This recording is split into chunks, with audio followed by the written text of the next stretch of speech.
Chapter 1063. The judge spoke, and the lawyers returned to their seats. The people sitting below were all observers. Rollercoasters stood there nonchalantly. But sometimes, even during the trial, the criminal might not admit to the crime. For example, Wang Chuanlei, before the trial, he would think of a way to escape. Everyone involved in the case knew what was going on. Wang Chuanlei probably thought he could do it again based on his past experience. His lawyer had also prepared a lot of materials, but these materials were basically useless. After the trial, the lawyer avoided the main point when he was asked about the reply to the text. At most, it can only be said to be a leak. Without confirming the other party's identity, the crime can't be established. Besides, I doubt the other party's evidence collection is legitimate. Director Huang had expected such a defense. Over the years, there were too many people who were used to quibbling. The judge discussed with the people beside him before replying, "The crime squad doesn't have any other evidence." "Yes." Rollercoasters walked over, his gaze landing on Wang Chuanlei. A year ago, Wang Chuanlei won the honor of killing someone and used this honor to rise through the ranks. "I can provide all the evidence." Ever since he had seen Rollercoasters, Wang Chuanlei's expression had changed. He had indeed wanted to be wary of Rollercoasters, but in his heart, he didn't think Rollercoasters would amount to anything. Even if Rollercoasters had something, it wouldn't be a threat to him. After all, he hadn't had the chance to show the evidence back then. Some people were still protecting him and they didn't believe in the evidence. Wang Chuanlei didn't know that it was because of his lowly life. Rollercoasters was no longer the hot-blooded youngster who believed in everyone. Now, he had stepped forward, all for the sake of getting justice back. This time, no one would be able to stop him. As they exchanged glances, Wang Chuanlei seemed to understand something. The hatred in Rollercoasters' eyes made him lose his composure. The judge ordered for the evidence to be presented. Rollercoasters' current situation was unique. Almost everyone knew that his father had been framed due to the previous exposure. It was just that there was no way to confirm who the person behind this was. "We need to verify the evidence."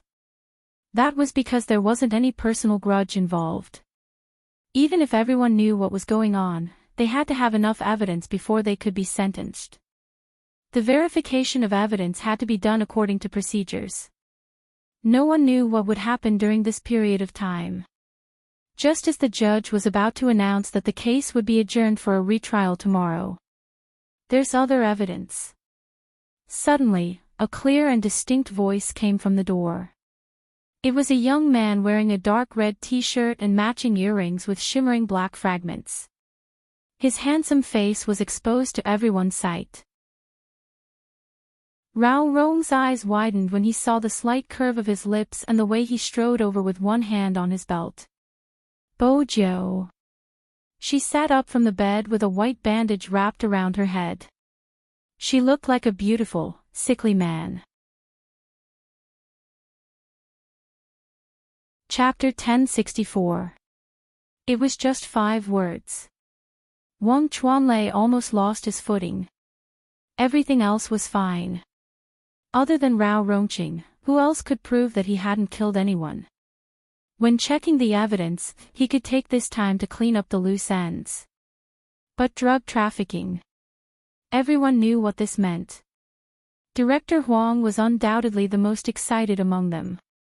He turned around and looked at the tall man on his left. "I have to say, even though you two are quite annoying, you're still so useful at the crucial moment." Chi Nemo didn't speak, just glancing at him. On the other hand, Lawyer Bai pushed his spectacles up and walked down the stairs. He probably knew that the high school student who hired him would appear. However, he didn't expect it to be like this. His head was broken. Bojo noticed Lawyer Bai's gaze. How should she put it? There wasn't anything wrong with her head, she just had a slight concussion. She wanted to come out, but the Almighty was worried and personally wrapped a white bandage around her. At that time, the Almighty looked at her as if he was looking at a naughty child and even told her to sit still. What else could she say? As a domineering CEO, she had to give in to her little secretary, even if she had to go out to work. But she also protested, "It's just a concussion, there's no need to make it so eye-catching, right? Didn't the novels you read tell you that sometimes a concussion can cause amnesia?" If the Almighty didn't have a sharp tongue, he wouldn't be the Almighty. The fact that he liked to dig up her dark history probably couldn't be changed. Now that she thought about it, she wanted to reply, "You're the one who lost your memory, not me." Lawyer Bai followed the young man's gaze and roughly understood what was going on. His lips curled into a smile as he walked towards the judge. Since the beginning, the other party has been denying the evidence we have provided, but he has never said why he leaked the secret. Having such a loophole in a confidential meeting is itself a dereliction of duty. Moreover, more and more evidence shows that he not only leaked the secret, but also committed murder and drug trafficking. We will file a lawsuit. Please sentence him to death in accordance with the law. When the word death sentence came out of Lawyer Bai's mouth, Wang Chuanlei's legs gave way, and his face turned extremely pale. More importantly, every piece of evidence presented by the USB drive pointed to the truth. Wang Chuanlei couldn't escape. Rao Rong's tightly clenched fists finally loosened after the judge's verdict. But at this moment. However, the other party's lawyer retorted and pointed out a point. Regardless of whether your father is a hero or not, no matter how wronged he is, you've joined a criminal organization. Even if you haven't committed any atrocities, Rao Rong should still be imprisoned. Hearing this, Bo Jiu tightened her grip. Lawyer Bai wanted to say something.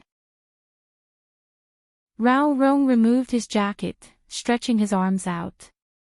He was wearing a white shirt, his back straight. He did not say a word. However, she had tacitly agreed to the suggestion of sending him to prison. Director Huang wanted to step forward.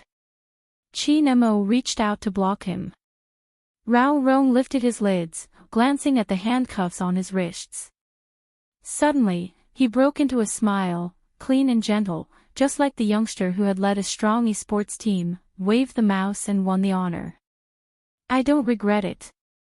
When I come out again, Qin Mo, I will be as innocent as you. He had chosen this method to avenge his father's death. Chapter 1065. In this world, there was no turning back. Perhaps at the very beginning. If the people who had protected Wang Chuanlei had been able to distinguish right from wrong, they wouldn't have forced Rao Rong to choose such a method of farewell. But there was no maybe. It's all over, he thought. He could finally have a good sleep. Let go of the hatred and sleep. They brushed past each other. Rao Rong paused beside the youngster's feet, speaking in a voice only the two of them could hear. Thank you, Z. It wasn't Spade Z. It was Z. The intelligent Bo Jiu quickly realized that he had found out about her identity. After all, it was possible that the mission Fan Jia had given Rao Rong was to infiltrate the esports industry and target her. Rao Rong must have noticed something during their interaction. Bo Jiu didn't reply, she didn't admit or deny it. Rao Rong smiled. There's another case. Let me know the outcome once it's over. Perhaps, only those who had experienced it would understand empathy. Rao Rong paid attention to that case. It was because he knew that there was a group of people who couldn't tell right from wrong that were protecting a criminal. He knew that someone would become the second him. He knew very well what it was like to feel that way. The evidence was in his hands, but there was no way to sue heaven. He was young and could handle it. How could that mother endure such heart-wrenching pain? Bo Jiu glanced up. Just as he was about to disappear, she said, "Don't worry." Okay, clang. The metal door slammed shut. They glanced at each other. Without hesitation, they walked to the next door. Lawyer Bai was with them so they could speak. This case was difficult because the system wasn't perfect. Fortunately, there was enough evidence. But even so, the opposing party's lawyers still asked a very shameless question on the spot, before saying that someone else stole it. Can the original author guarantee that he didn't steal it? After all, there are many works of the same genre. It's not valid to say that the author plagiarized the work. That's right, it doesn't make sense. So what if my almighty plagiarized it? It's better than the original author. I like his writing. You sure are troublesome. You just won't let go of almighty Wu Men. You're bullying my almighty. Probably for money. When the judge heard this, he frowned and looked at the mother. The lawyer took advantage of these voices. Also, my client wasn't as popular as the other party in the beginning. Is the other party trying to use his popularity to bully my client? Bojo knew that no matter how uncultured her mother was, she could still understand what others were saying and understood the situation. When she looked up, her eyes met the man's lips, which were about to break. Bojo stuffed a hand into her pocket. Suddenly, she picked up the mop beside her and swung it towards the handle of the row of seats. The girls who were still talking froze. Bojo waved her left hand and knocked on it. There wasn't a hint of a smile in her eyes. Continue, I'm listening. Director Huang had tagged along. When he saw this scene, he shot Qin Mo a look. It seemed to be saying, don't go too far with the person you're in charge of. This is a court. What if someone catches you? But reality proved that Bojo had a sense of propriety, her voice rising once more. Lawyer Bai, explain to them in detail what plagiarism is. Chapter 1066. Plagiarism is the act of stealing or modifying someone else's work, using the same method to copy the work completely or partially, or altering the form or content to a certain extent. Lawyer Bai walked forward.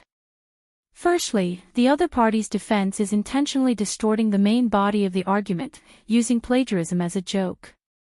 Under normal circumstances, plagiarism isn't determined based on the subject matter. There are many similar books like fantasy, CEO, level up, esports, entertainment, etc. There might even be similarities due to the description, which is normal. But what isn't normal is when there is a plot unique to the original author. The other party's action is to use the original plot or add words to make it their own. This isn't a joke, it's a copy. Lawyer Bai spoke slowly, reading the sentence clearly. Also, the most important aspect of a work is the soul of the character, which is what we call the main character. It's simple, take the rebirth as an example. There isn't anything wrong with writing about a high school student, but our main character wears earrings, skateboards, likes to climb walls, and gets beaten up for being a gay. There are a bunch of overbearing CEO books on the bookshelf, which the main character uses as a black mark. This is an original plot, but why is it the same for your side? There are also other major plots that are copied and written in the hands of Your Excellency.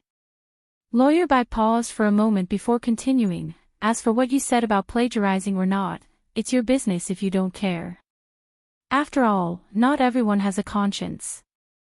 My point of view is that we can forgive unintentional mistakes, but we will never forgive those who plagiarize and then accuse the original. There's no point in pretending to be weak. What matters here is the truth, not acting. Sometimes, having a good voice was a good thing. Besides, every lawyer would clearly convey the message they wanted to convey. Some of them weren't convinced and wanted to speak up. The judge looked at the evidence, comparing it against every frame. Bojo stood at the side of the loudest, reminding Lawyer Bai, you forgot the most important point. Lawyer Bai followed the young man's gaze, his gaze landing on the mother who was forcing herself to stand up straight. According to our country's constitution, compensation is the rightful amount of compensation. Perhaps you've never heard of it, but during the trial, my guardian mentioned the amount of compensation, 1 renminbi. A beggar wouldn't even ask for such a small amount of money. After traveling for 36 days, from the county to the provincial city, from the provincial city to here, I've put in so much effort. From start to end, all I want is justice. Of course, even if my guardian succeeds, you'll still say that you like both books and don't care how it came about. But remember, you'll always be an accomplice. Even Director Huang was stunned by what he heard. He turned towards Bojo. I've finally witnessed the power of words. It's expensive after all. Bojo glanced at the time on her phone. Lawyer Bai really charged by the second, but the money spent was worth it since it would be able to control the situation. As Lawyer Bai's closing argument, he had said everything he needed to say. The 3 judges glanced at each other. Chapter 1067. These 5 minutes weren't peaceful at all. It wasn't easy to get a fair treatment for such a case in China. Besides, there were so many people protecting the other party. The funniest thing was that the defendant didn't even attend the hearing, only her representative appeared. This meant that all the pressure from the public was on the mother. She seemed especially calm at this moment. After 5 minutes, the hearing resumed. Her hands weren't as tense as before. She stood there innocently, waiting for an answer. The judge announced, the defendant is guilty of plagiarism. The mother didn't laugh, instead, she reached out to cover her mouth. She wanted to cry, but she suppressed her emotions. She looked at her bracelet. Daughter, did you hear that? Everything that should be returned to you has been returned to you. There would still be people who wouldn't accept the verdict and would complain. But at this moment, it didn't seem to matter. Perhaps, those who couldn't tell right from wrong would never understand that they weren't being kind, they were being cruel. But that wasn't important anymore. Bojo watched as the mother's shoulders trembled and she started to cry uncontrollably. She stood there, not leaving. She placed the mop in her hands back to its original position. She didn't even bother to look at them. The entire case was announced in the newspaper. Although the details weren't revealed, the outcome was clear. Bojo stood outside for a while. She wanted to smoke. But when she reached into her pocket, she realized that she had promised the Almighty to quit smoking. She removed the candy wrapper and placed it in her mouth. The matter here was settled. It was time to plan in detail how she was going to kidnap the Almighty. Chi Nemo had expected to see a cold and listless fox. After all, the youngster's expression had started to show some emotions. He didn't expect to see the youngster rubbing his palms together when he turned around to see the youngster rubbing his fists in anticipation after telling him how to deal with the aftermath. What are you up to again? Chi Nemo walked over, pulling her towards him as he glanced at her head. Bojo felt that she didn't look good with such a curse on her. But she didn't want to lie, so she decided to compromise. I'm thinking about the filming in America, I wonder how long it will take. You can ask about the schedule. Chi Nemo touched the bandage on the youngster's head and casually changed the topic. Let's go back to sleep. Bojo had slept for a long time and was still energetic. I just woke up. Do you want to play ball? I'm sleepy. Chi Nemo held her hand and walked forward as though there was no one else around. The two of them were still as compatible as ever. Bojo enjoyed watching the Almighty sleep. Who wouldn't like to watch him sleep? Besides, the Almighty was so domineering that he could only fall asleep hugging her as a pillow. He wouldn't allow her to run around. At noon, Bojo closed her eyes along with the Almighty. Later on, she also wanted to be more honest. As a result, the princess was always walking back and forth in front of her like a cat, snorting from time to time. Bojo suppressed the provocation with her brute force and pulled Princess out. It was commonly known as catwalking. Dusk was approaching. Many people in the courtyard were walking their dogs. Walking the cat. The princess' big flat cat face exploded. Chapter 1068. Bo Jiu was slightly surprised when she received Lin Feng's call. "Senior, what's wrong? There's something that I need to discuss with you." For some reason, Lin Feng's tone sounded very different from other times. Bo Jiu's fingers stilled. She held on to Princess, her voice calm. "Speak. In less than half a month, Yunhu will be leaving the country. He's talking to Feng Yi now. I think he's leaving the team." Lin Feng took a puff of his cigarette. Bo Jiu wasn't sure where he was now. Actually, when Lin Feng had heard the news, he had wanted to discuss something with Feng Yi. He hadn't expected the office door to be left open, allowing him to hear everything.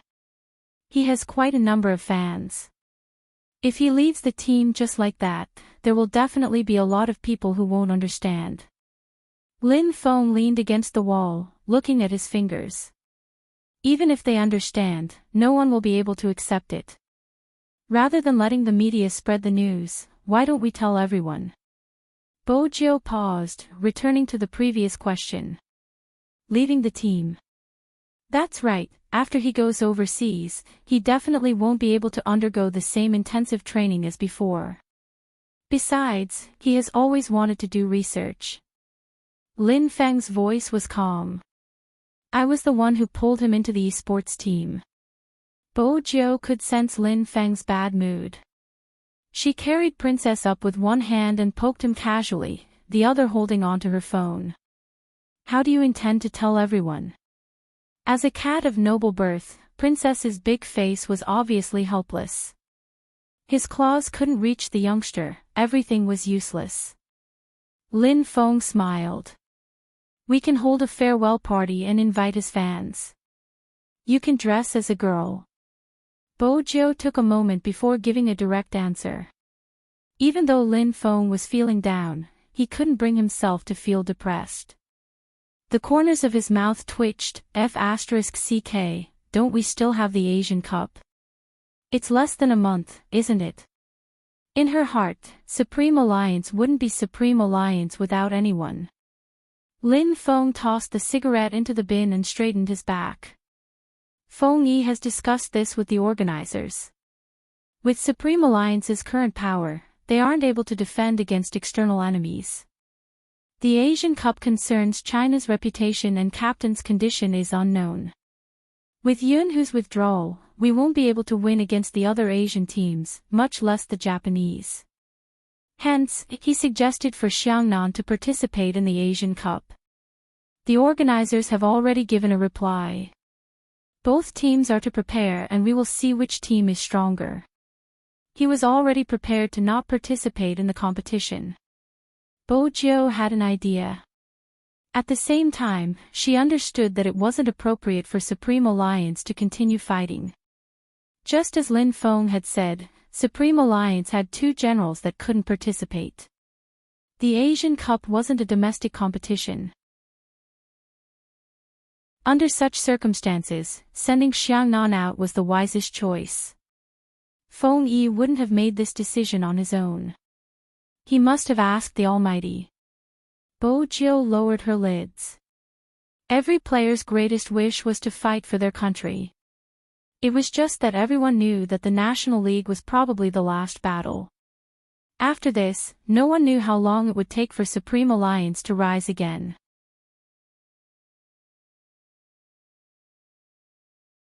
Chapter 1069. Yes, even if he had to leave openly. Rather than letting others speculate about him in the future, it would be better to bid farewell to everyone. I still have 3 days left. 3 days later, Brother Mo and I will head overseas to treat his hand. Bo Jiu had always been a person of action. Let's think about how to organize the farewell party. Lin Feng blew his hair. That's simple, we can perform something. Piano. Bo Jiu suggested. Lin Feng arched a brow. Little Spade, let's do something normal. Piano isn't normal. Bojo couldn't understand Senior Lin Fang's thoughts. Lin Feng replied, the venue will be cold, don't forget, there will be fans. Oh right, how do we contact the fans? Bojo asked. At this point, Lin Feng had an idea that he hadn't realized. Why don't we look for a fan meeting? Your official fan club president and my fan club president will be together. Then, we'll ask Captain and Yunhu out. It would be better to discuss with them during this farewell meeting. Indeed. They had to be mentally prepared to leave the team. Lin Feng, on the other hand, wasn't naive. After you hang up, use your Weibo to contact your people. My Weibo is fake. Bojo pulled Princess back. Lin Feng spoke in a Beijing accent. You don't have to worry about that. Other fans might mistake you for someone else, but your official fan club leader wouldn't mistake you for someone else. When are you free today? Find a chance to meet her. We're only inviting local fans this time, so there won't be a lot of them. As for the program, aren't you the school hunk? Bojo replied faintly. Even if you want to sing, we have to sing together. Me? You want me to sing? Lin Feng wasn't bothered. If you have the courage to listen, I have the courage to sing. Bojo was still inexperienced and didn't understand that some people were so good at singing that they couldn't be taught. When she realized the problem, it was already too late. The more Lin Feng spoke, the more excited he became. Speaking of which, this is my first time meeting someone.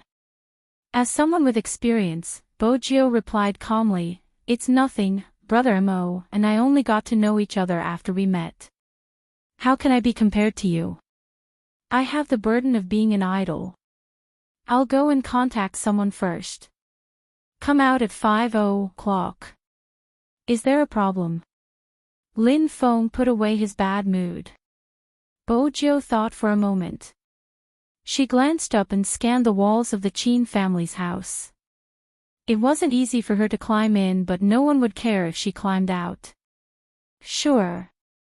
That's settled then. Where shall we meet?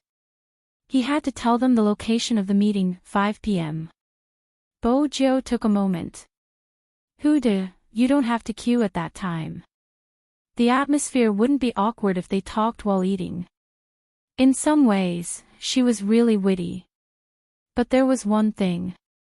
Contacting fans on Weibo had to be low-key. According to Lin Feng's intentions, he didn't want everyone to know first. With that in mind, she decided to walk the cat for another round and use this time to contact someone. Princess's heart was really tired. With a big round face, she was resolutely staring at a Samyed. Meow, why are they all taller than me? The old men who were walking their dogs also thought it was interesting that the young man was walking with the cat in the yard.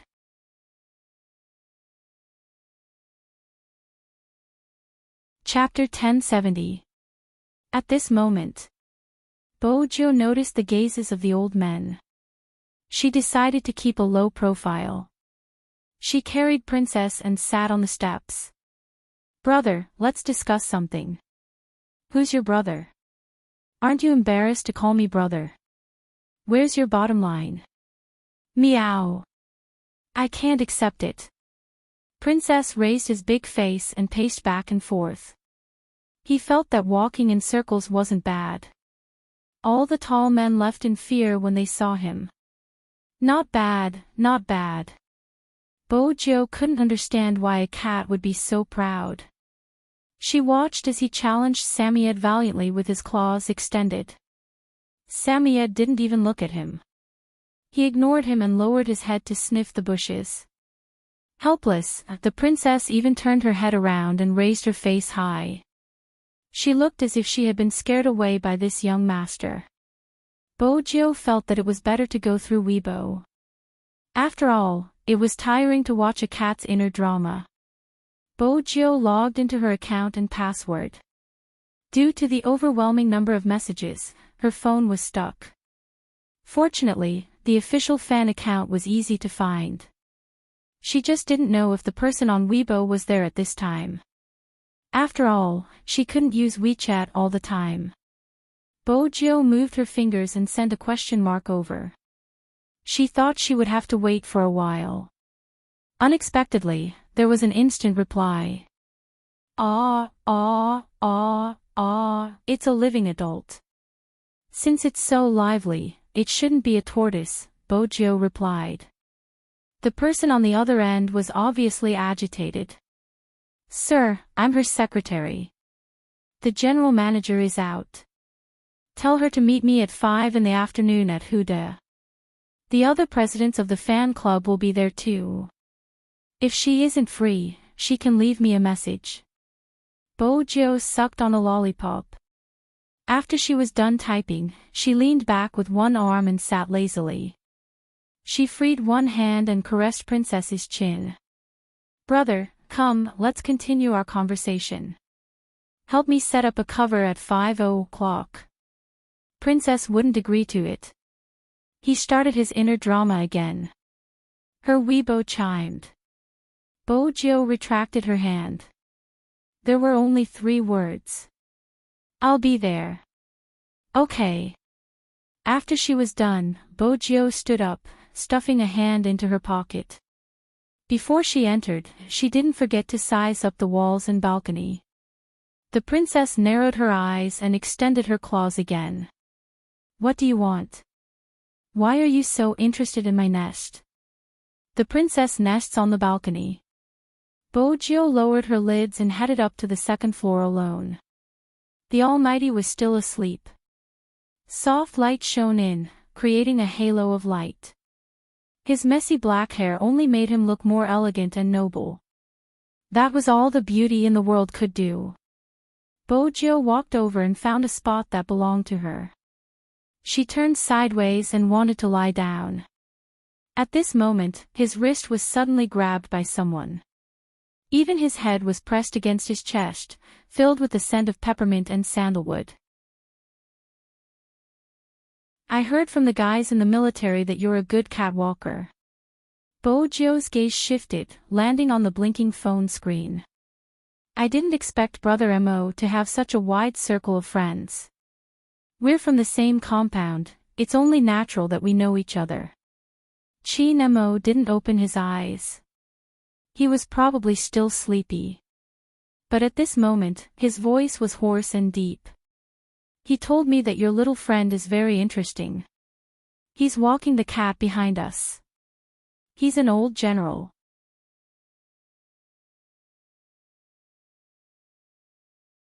Chapter 1071. Chin Mo didn't receive a reply.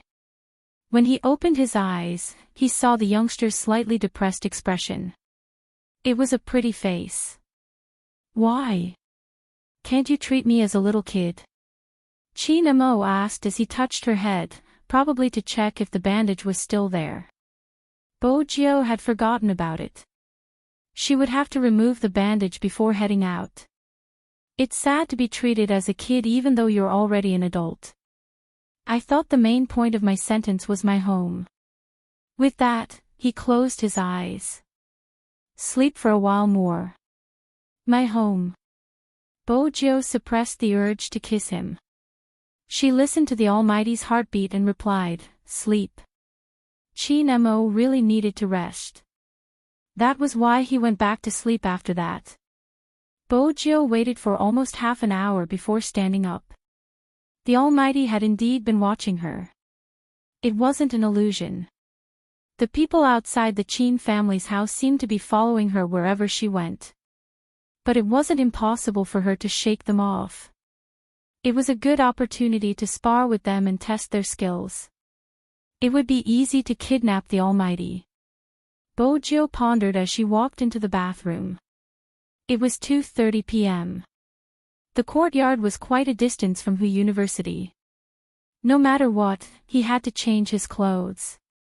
This was a sign of respect for gay activities. But after searching for half a day, she could only wear a dark red t-shirt. She added a thin hooded jacket. The jacket wasn't really meant to be worn.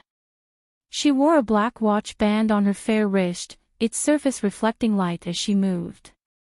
She bit the pen cap and wrote a note to the Almighty, stating the reason. Once everything was arranged, she went downstairs. There were people at the 9:00 and 6:00 directions. Bojo arched a brow. She walked to the wall and placed Princess under the shade. She smiled and escaped. The jacket was held up by the tree branches. From other directions, only the corner of the jacket could be seen. It seemed as though Bojo was squatting and playing with the cat. In reality, the youngster had already kicked with her long legs.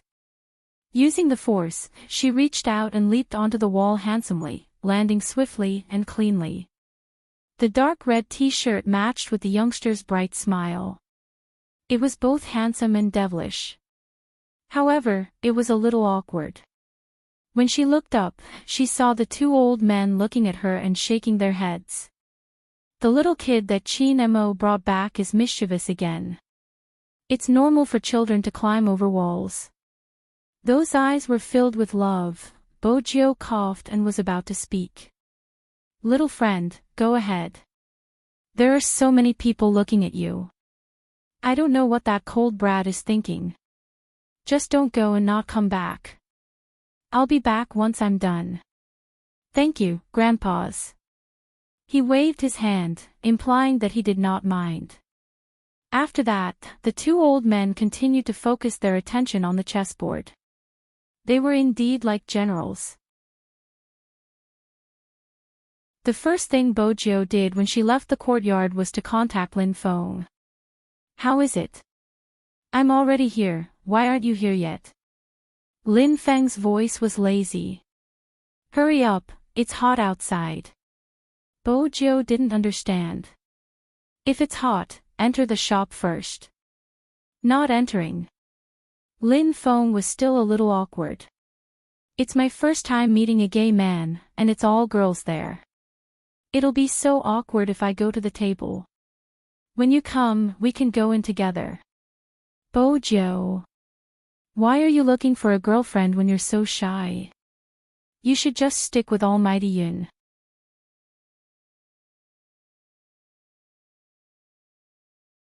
Chapter 1072. Lin Feng, who was walking in and out of Huda, was dressed to the nines.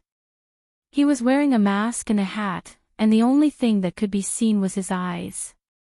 Those who didn't know better would think that he was using a secret signal to communicate with others. But he had to. Supreme Alliance was at its peak right now. Popular players like Bojo, Lin Feng, and Yun who were easily recognized when they went out. But when he saw Bojo, Lin Feng felt depressed. Why did he look like a lunatic when he dressed up? She was wearing a black mask and a dark red t-shirt, which made her look even more handsome. She was completely different from him. Let's go in, Bojo said, pushing the door open. At this point, Lin Feng felt that he had lost again. He tidied up his appearance and strode in as well. The base meeting was on the same day. The people invited were all the president of the fan club. In reality, there weren't many people.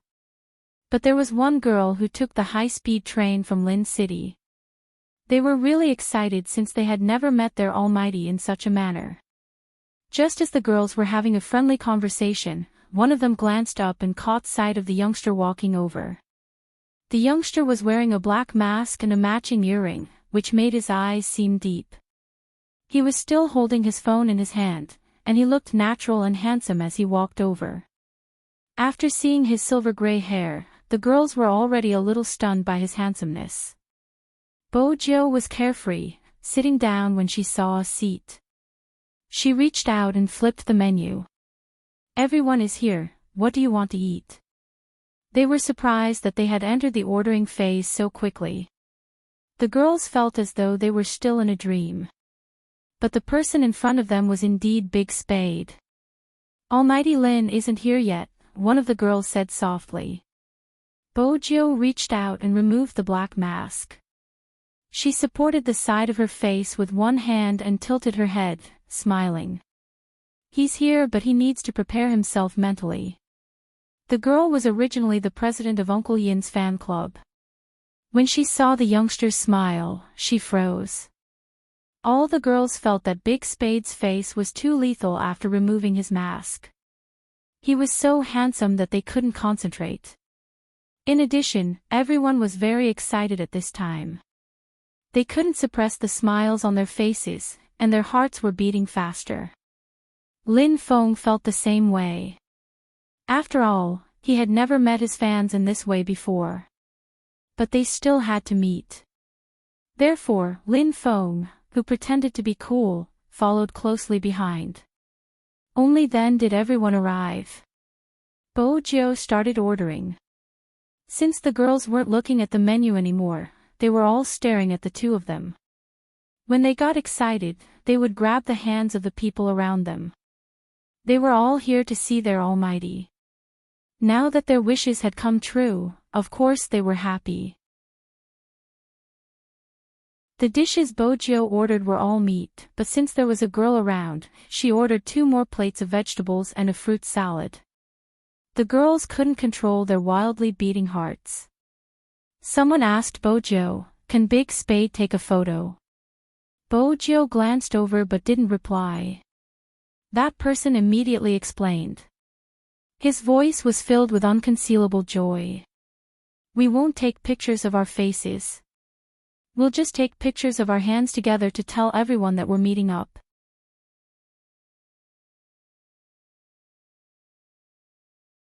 Chapter 1073. Sure. Lin Feng placed his hand on her shoulder. He was rather forthright now. Bojo didn't object, smiling faintly as she nodded. The person in charge of taking photos used a selfie stick. After raising the mobile phone, everyone stretched out 2 fingers and put them together. After piecing them together, it was a very tall and beautiful picture. That person took a glance, thinking that Big Spade's hands, with the black ring, would definitely go crazy if it was released. That was the truth. Initially, the person had uploaded the photo with the intention of showing off the delicacies. Who would have known that every fan club president would have such a change? After adding one, the photo went viral immediately. Gay meetup. Who is it? I heard it's with Big Spade and Almighty Lin. It's a pity I'm not from here, it's too far. Ah, gay meetup. There were some who reacted slowly. After seeing the photo, they started to search for clues. Big Spade and Almighty Lin are among them. Look at the hands, don't you think 2 of the fingers are too outstanding? It was indeed outstanding, the black ring was eye-catching. If this isn't my Big Spade's hand, I'll swallow my keyboard. Oh, I'm going crazy, I'm so envious of the people who can attend the meetup.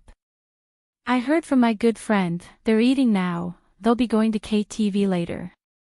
I wanted to block out her moments, but now I can't wait to understand the entire process. It would be nice to listen to the live broadcast. The official fan clubs at S and comments never stopped. On this day, everyone was restless.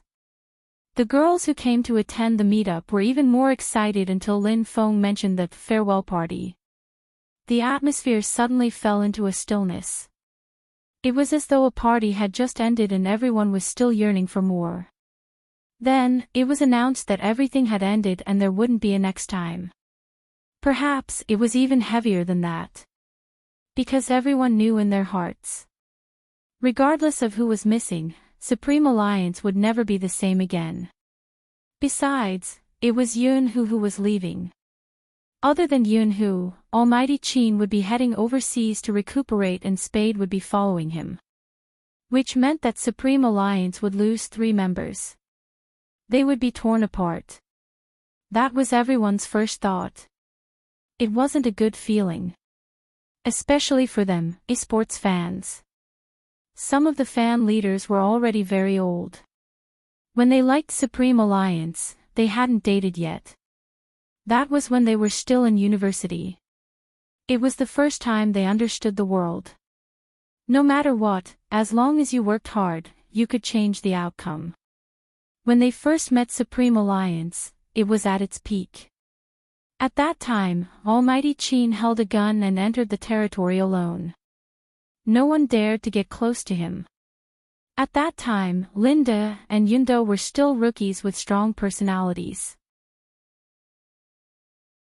Although his playstyle wasn't that skillful, it gave people unlimited expectations.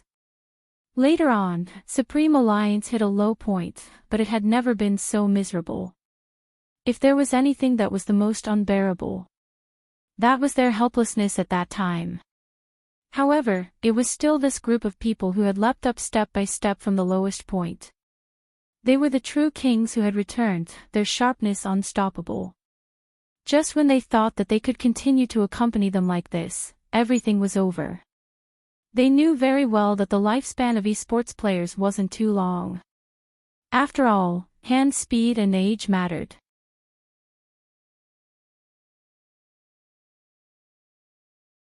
Chapter 1074. When is Almighty Yun leaving? After a long while, someone asked. Lin Feng had expected such an atmosphere, but now that it was like this, he felt even worse. Half a month later. If he doesn't report, it will affect him too. Brother Mo and I will be flying in 3 days. Bojo placed the cola in her hand down. I wanted to ask how many locals or nearby people you can gather for the next 2 days so that everyone can come over to play and bid farewell. No one spoke. The lively atmosphere wouldn't come back. The president of the Fengyun fan club tilted her head, her voice hoarse. I'll try my best. The person beside her patted her shoulder. At this moment, everyone felt the same. But at the same time, they understood that if you really liked someone, you should let him live his life according to his wishes. You shouldn't use your liking to make him stay. After the discussion was over, the end of the base meetup was brought forward. Under such circumstances, no one seemed to be in the mood to get high. The one who felt the worst was the president who had followed Yunhu all the way. When she boarded the train, she didn't know why but her throat felt uncomfortable. Actually, everyone knew. This might be the last time they would see their idol. It wasn't in real life. But in the future, there wouldn't be a shadow of that person in every competition. Even Supreme Alliance would gradually disappear from everyone's sight. If you had really liked a person or a group of people, you would understand how it felt. Hence, the painstaking organization sent a message to everyone who was here. They even said that they wanted everyone to come. They couldn't tell them the reason. But they knew that if they didn't come this time, it would be a lifelong regret. After Lin Feng and Bojo sent them to the car, they found a place and lit up a cigarette. F***ck, I felt terrible when I saw her like that. Lin Feng caressed his hair, leaning against the wall, his eyes looking up at the sky. It would be great if I could play games for the rest of my life. But people have to grow up, right? For example, when you were young, you realized that this person was the most suitable person for you. When you come into contact with more outstanding people, you will realize that there is actually someone more suitable for you. Bojo tilted her head and paused. She threw the cigarette into the bin and wore her mask. She stuffed one hand into her pocket. No, it's because of that person. That person has appeared before. No matter how outstanding the people I will meet in the future, they won't be able to compare to him. That's right. She paused for a moment before continuing. What happened between you and Almighty Yun? Ah. Lin Feng lowered his eyes and took 2 puffs of his cigarette. He smiled and said, what can happen between us? It's just that my best friend suddenly left the country. I'm not used to it. Bojo wanted to see Lin Feng's expression, but all she could see was his handsome face, which was covered by his hair. She couldn't see anything.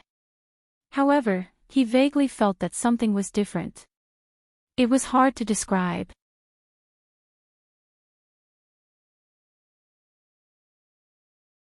Chapter 1075.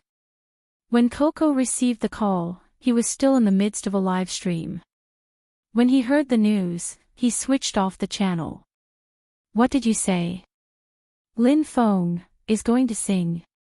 He bit the bunny's ear. I don't want to participate, I strongly reject. Rejection is invalid, it's a group activity. We'll be near the club at midnight, come over with Feng Shang. Even though that was what Bojiu said, she was still a little doubtful after the call ended. She glanced at Lin Feng. How bad is your singing for Coco to reject you? Lin Feng held her arm. Let me tell you, it's a long story. You'll see how good I am in a while. Bojiu. Was singing badly a form of pride now? When they reached the KTV, Bojiu realized that it wasn't because of his singing. Every line Lin Feng sang wasn't in tune. He should have been in tune, but for some reason, he went up, making it difficult for Coco to find the tune again. Bojiu finally understood what it meant to be in tune. To a listener, it was a form of destruction. How could he perform for the fans with such a standard? Bojiu reached out and rubbed her temples. She thought for a moment and stopped playing the guitar. This won't do. Lin Feng arched a brow. Why do I find it nice? Look at what I sang just now, there's finally a tune. There are so many lines, but you only managed to tune one line. Bojiu brought the guitar over with a smile. How did you do it? Lin Feng didn't speak. He had a feeling that if he spoke another word, Little Spade would smack him with his guitar. Coco placed his earplugs down and jumped over with the bunny in his arms. He was exhilarated. What did I say, Little Spade, you can't let this guy sing, there are so many twists and turns. Bojiu glanced at them. How's your coordination? Black belt in Taekwondo. Lin Feng was best at martial arts with his legs. Bojiu sized him up. Since you can't sing, you can dance.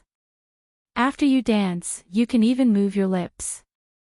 Lin Feng. What the hell? What songs do youngsters like these days? Bojiu scrolled back and forth in the KTV song selection area.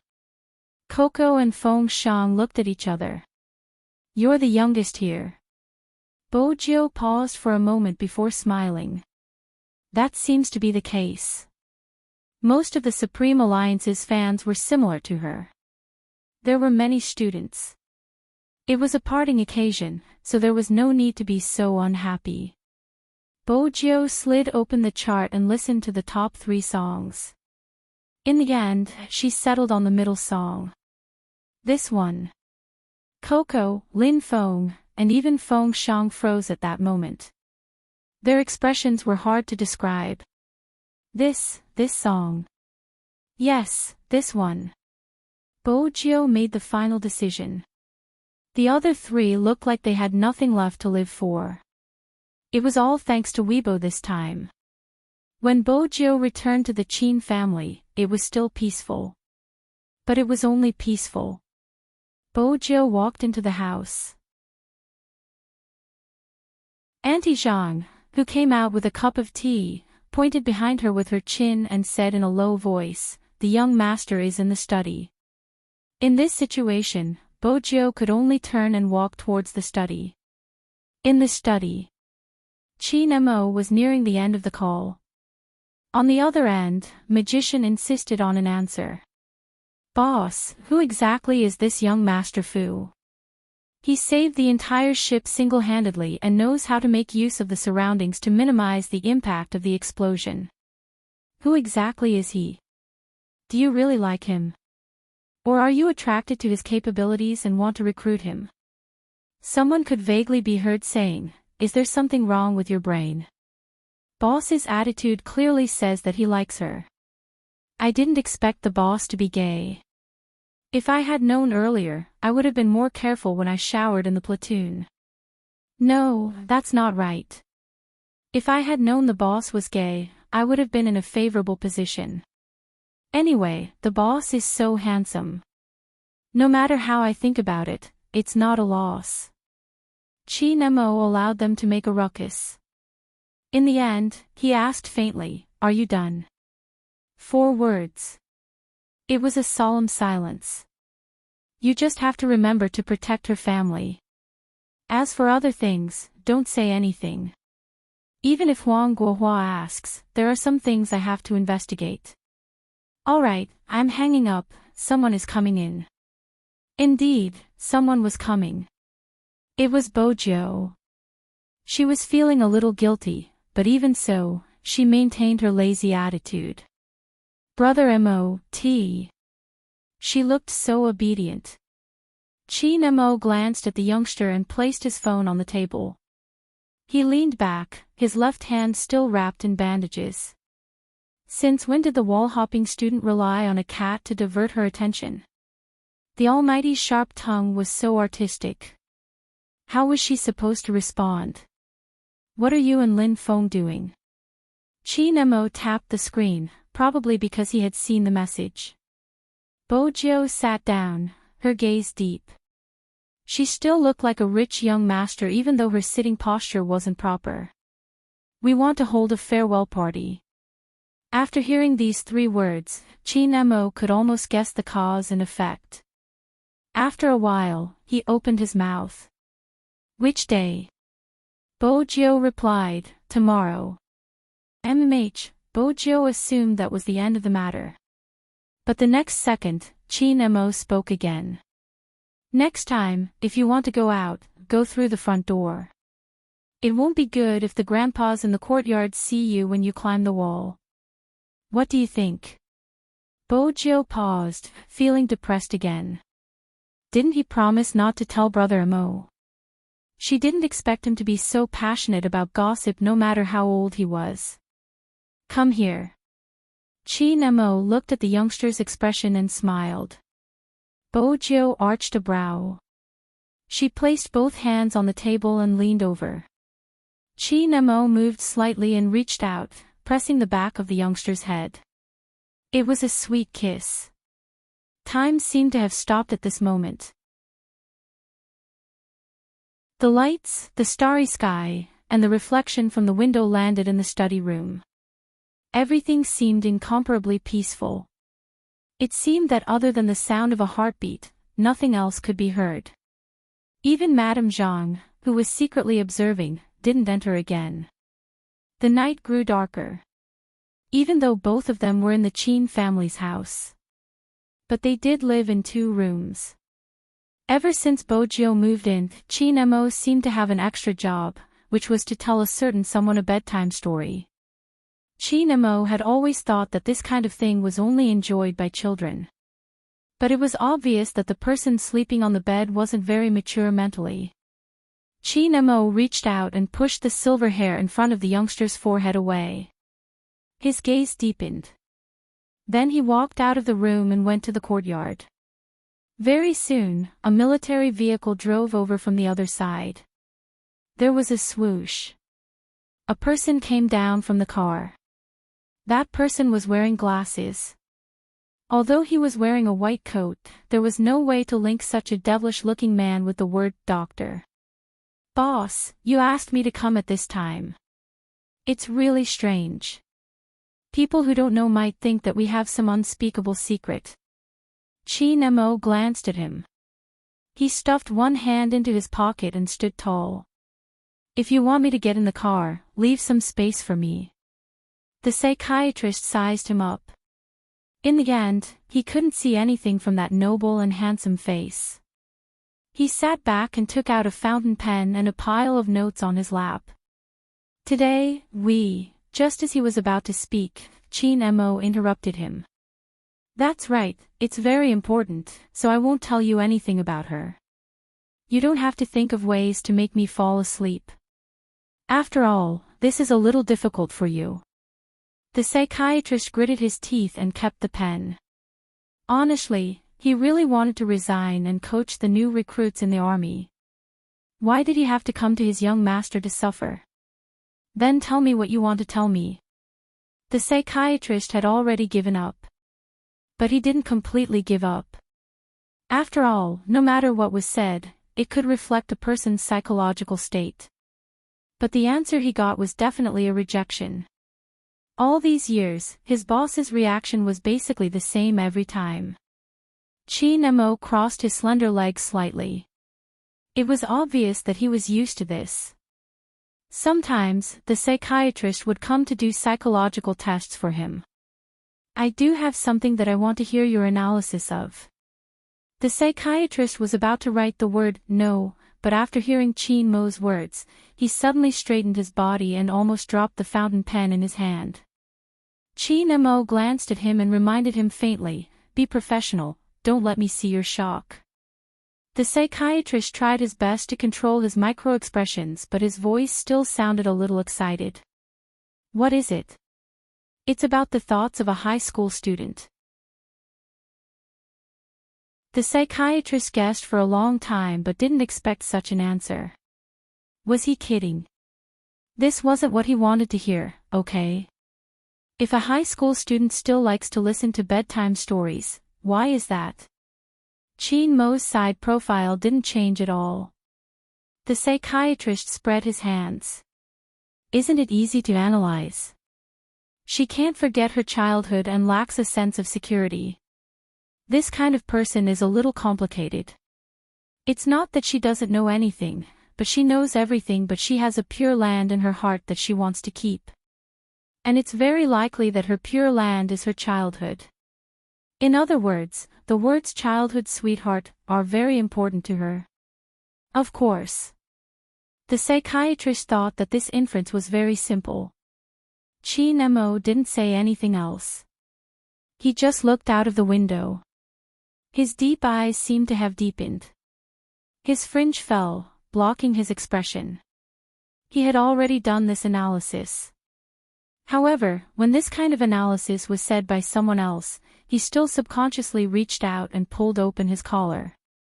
Just like that, he sat in the car seat, his posture a bit more unruly than usual, but the corners of his mouth hid all traces of a smile. That was why she kept wanting to leave. This time, she went overseas with the intention of never coming back.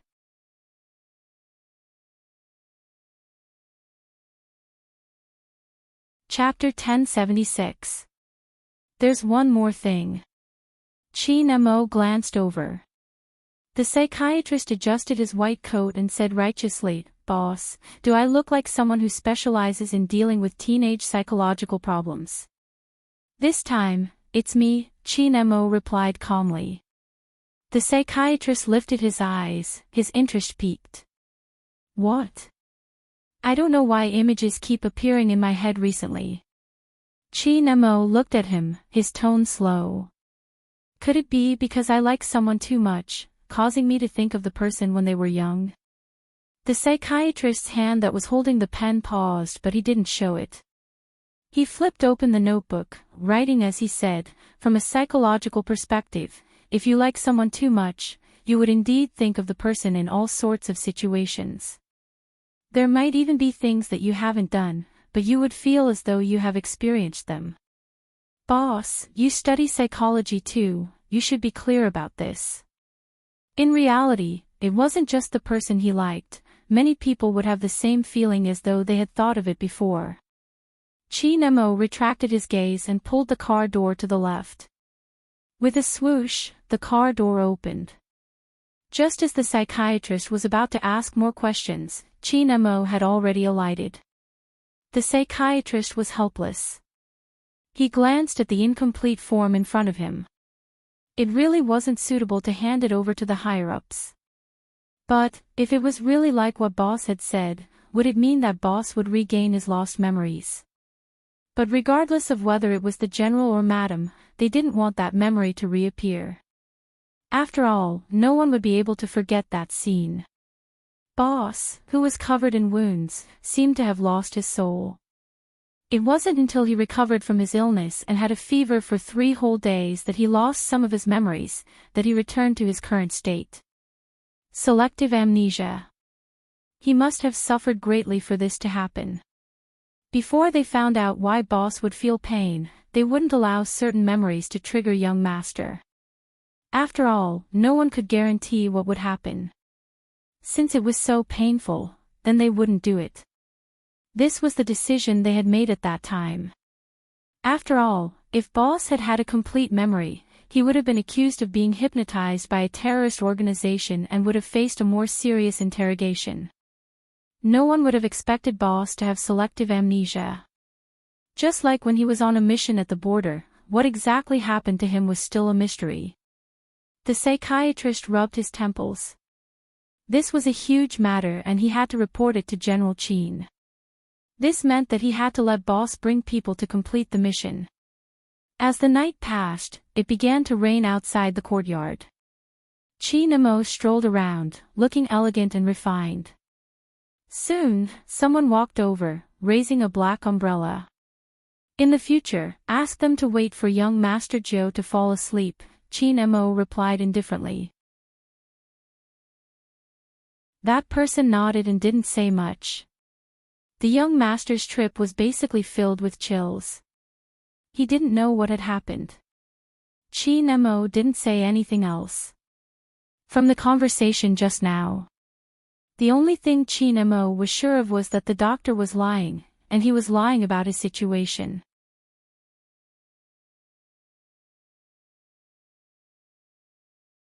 Chapter 1077. The next morning, Bo Jio left early. This time, she walked out of the main gate, using the excuse of walking the cat as an excuse to bring Princess along. Before she left, the old men who were out for a stroll greeted her. "Little friend, you're here again. You didn't climb over the wall this time. You did well the last time. He must be going back to get punished. Where are you going so early in the morning?" Bo Jio experienced the enthusiasm of the old men in the courtyard. All of them were tough but still like old children. "I'm going out with Princess." Bo Jio found a good excuse. She pulled down her jacket, revealing Princess's huge cat face. He was valiant and full of vigor and seriousness. Those who didn't know better would think that they were going to do something big. The old men at the side teased. "Does your brother know that you're walking the cat outside the courtyard?" Everyone thought he was Chin Chu's little brother. Bo Jio replied calmly, "I know." She was happy that she finally didn't have to sneak out. At this moment, in the study room of the Chin family's house, the person who always followed Chin appeared. "Young master, don't you need to follow young Master Joe anymore?" "I don't need it here." Chin used the knife and fork to cut the omelette in front of him, his voice calm. "She doesn't like to be restrained. Give her some freedom and she will know what she wants to do next." There was a double meaning in his words. The man glanced sideways at the book in his young master's hand. Sun Tzu's Art of War, Retreat in Order to Advance. This was a good move. Bo Jio was more relaxed now. After alighting from the taxi, she let Princess lie on her shoulder, letting him fend for himself. As a purebred cat that rarely left the military courtyard, Princess felt that such an outing was an insult to his bloodline. However, seeing that this strange kid had fed it dried fish, it reluctantly looked at him for a while longer. Coco and Feng Shang hadn't expected Bo Jio to bring a cat. One wave of teasing, and another wave of teasing. In the end, there was music. Princess wore a huge pancake face, watching the few humans jumping around in front of him. He patted the big fellow that always made sounds. During lunch, it was finally quieter. The strange kid treated it well. After feeding it some dried fish, he picked up a lunchbox and started eating. Are humans so poor now? Eating boxed meals. The four of them did eat boxed lunches. The place he brought the princess to was also a studio for practicing Korean dance. People like us, can we form a group and officially debut? Coco said as he ate. He didn't forget to look at himself in the mirror. The more I look, the more handsome I look. I'm not going to look anymore. I'm afraid I'll lose myself in my own handsomeness. Feng Shang didn't say a word and hit the back of his head. Wake up. The two of them didn't use their mouths or their fists, they were just fooling around. Finally, he quietened down and glanced at Lin Feng, who was still trying to find his tone. Coco leaned against the huge mirror, his voice low. Is Supreme Alliance really going to be like this in the future? Feng Shang didn't say anything because he knew too well that all good things must come to an end. Some things couldn't be achieved just because you wanted them to. We're still here. Feng Shang's bad habit hadn't changed. Wait for everyone to come back. Coco slapped his long legs. You're right, I'm rich anyway. We'll wait here for them to come back. Both of them knew he was just comforting himself. Yun, who was overseas, and Lin Feng was going to start a company in the future. Their captain was gone. How could they go back just like that? Everyone probably understood this point, which was why they were especially serious during practice. 5 p.m., the four of them had officially graduated. From the rhythm to the repetitive movements and the proficiency with the lyrics, they were no longer the people of the past. Are you ready? Bojo asked the three beside her. Lin Feng pointed at his eyes. Do I have to wear eyeliner? Stage makeup. Bojo smiled devilishly. The lighting is dim, we'll take the car over. It'll start at 6 p.m. Coco tugged at his shirt. Am I too cute? Aren't you the type? Bojo glanced at the lit-up phone screen. It's Feng Yi. The other three immediately shut their mouths, glancing up at themselves in the mirror. Hello.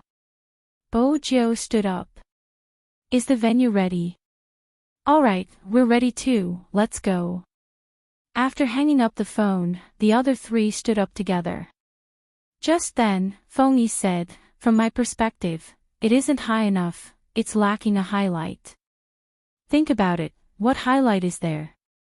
Bojo turned on the hands-free mode, allowing everyone to hear his words.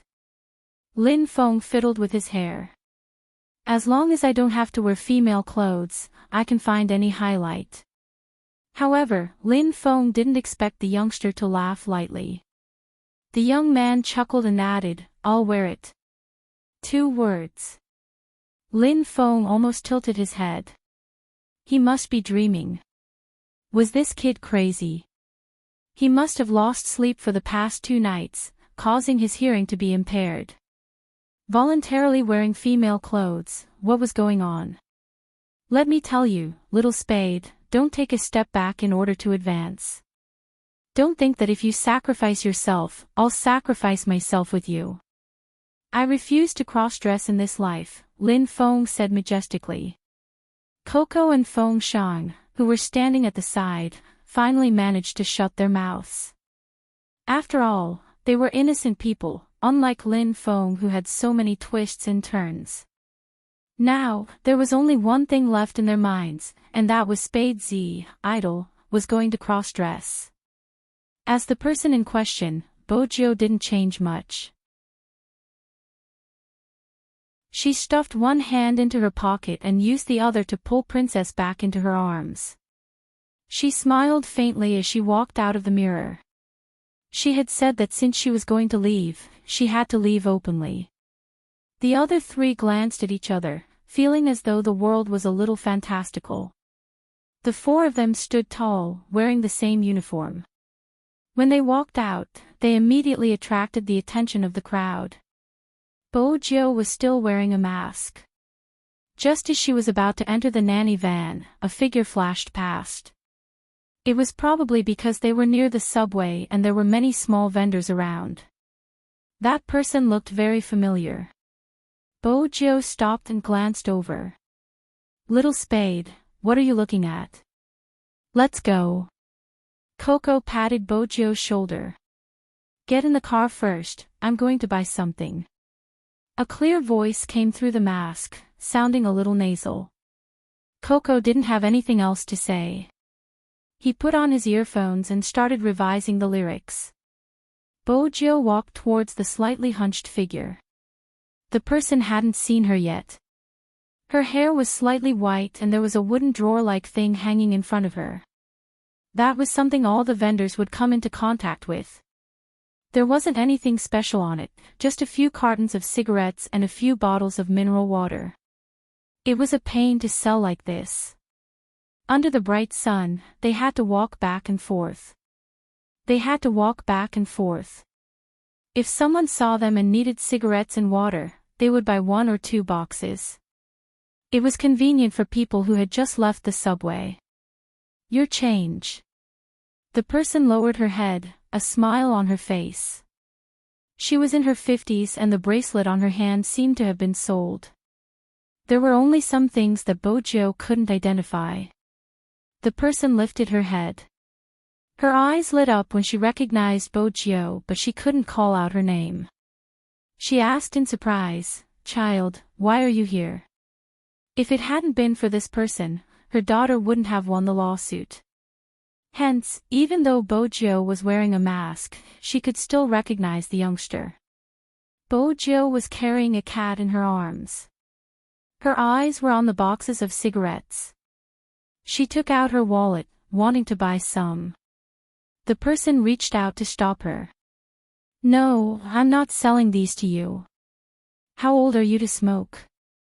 She changed her direction and passed Bojo a bottle of mineral water.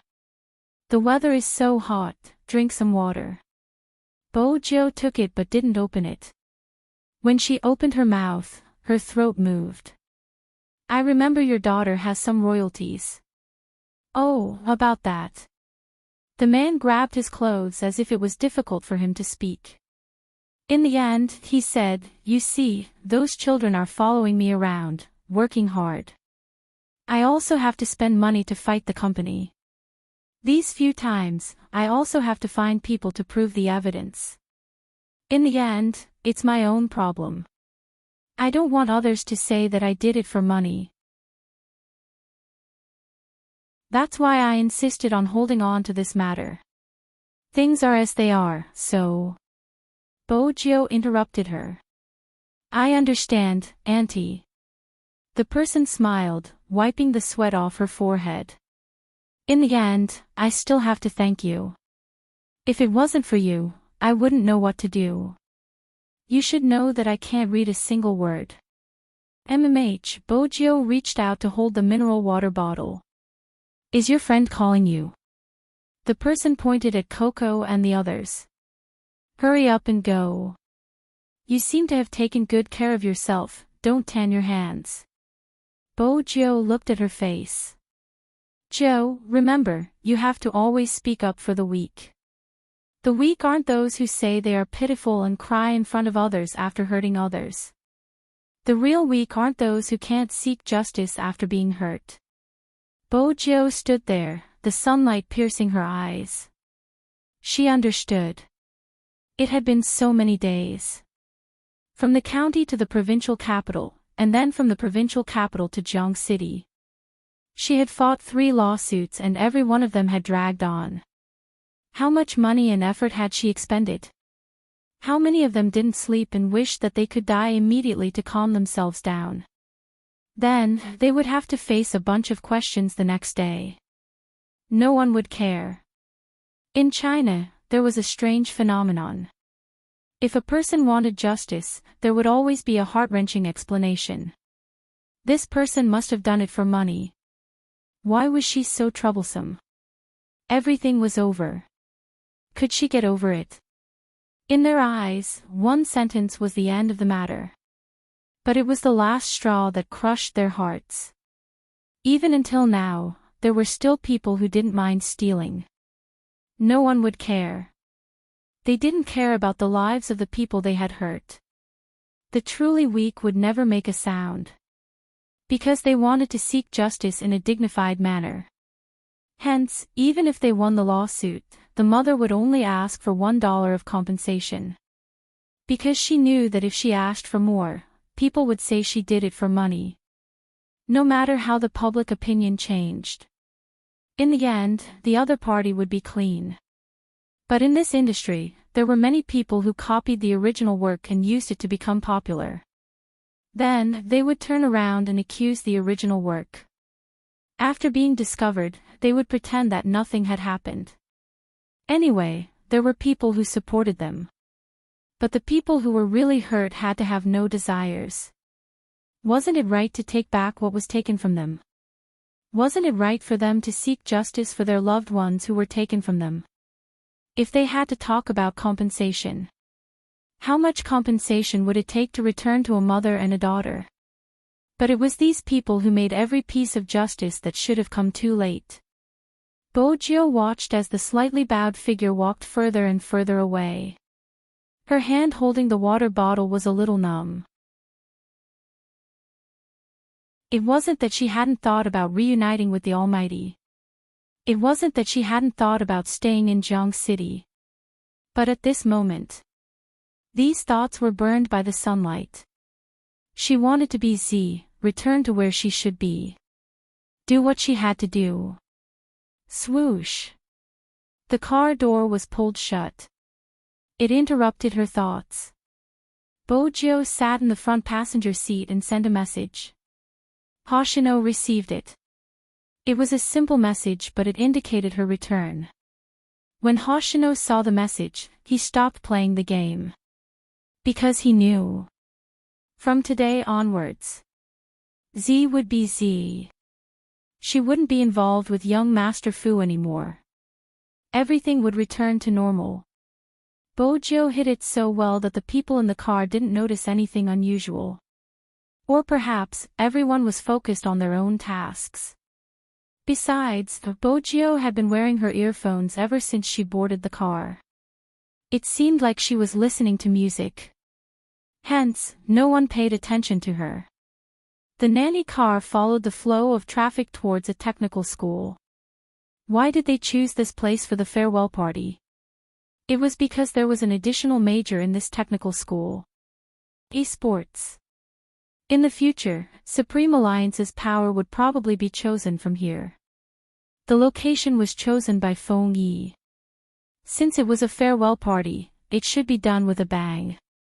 After all, Supreme Alliance had never been a team that kept a low profile. The situation had changed drastically in an instant. This was a gathering place for schools. Other than this technical school, there were number 1 middle school and number 2 middle school nearby. Those who studied this major were high schoolers. Everything had the authentic atmosphere of a school. It was a little like the welcoming party for new students at the start of school. The equipment was set up on the grass. There was a rack and a sound system. There were professionals doing sound tests. There were also many balloons hanging on the ground and a long buffet table filled with food. Every member's fan club president was arranging for them to enter. It was a spectacular scene. When some students passed by, their eyes were filled with envy. There was a metal fence. It was originally a place for people to play football, but now it was set up like this. Everyone wanted to watch it for a while. Who is coming? An event organized by a celebrity. They chose a technical school to organize it.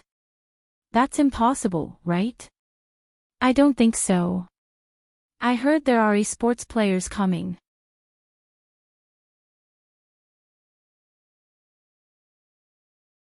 Chapter 1078.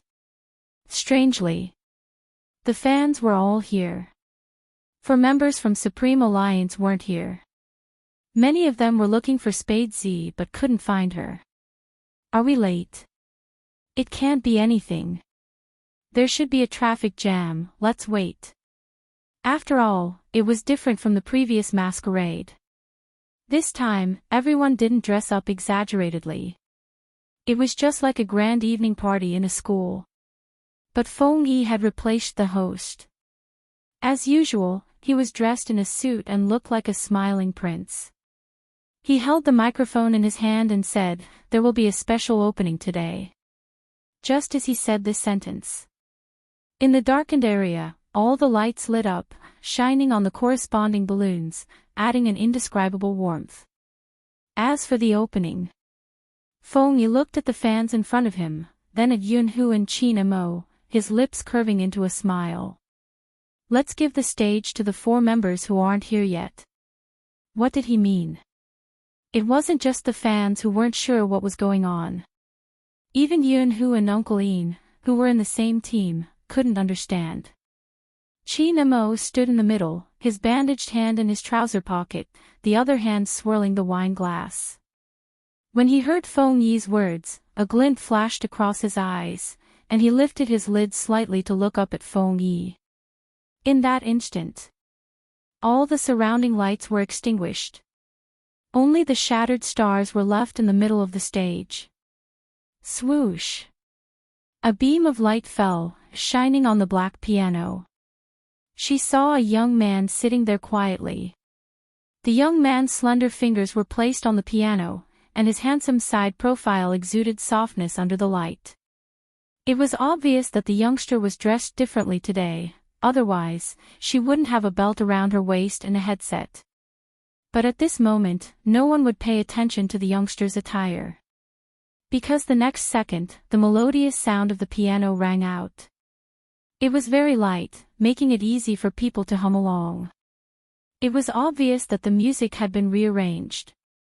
Just when many people felt that the theme was very familiar. The sound of the piano rang out.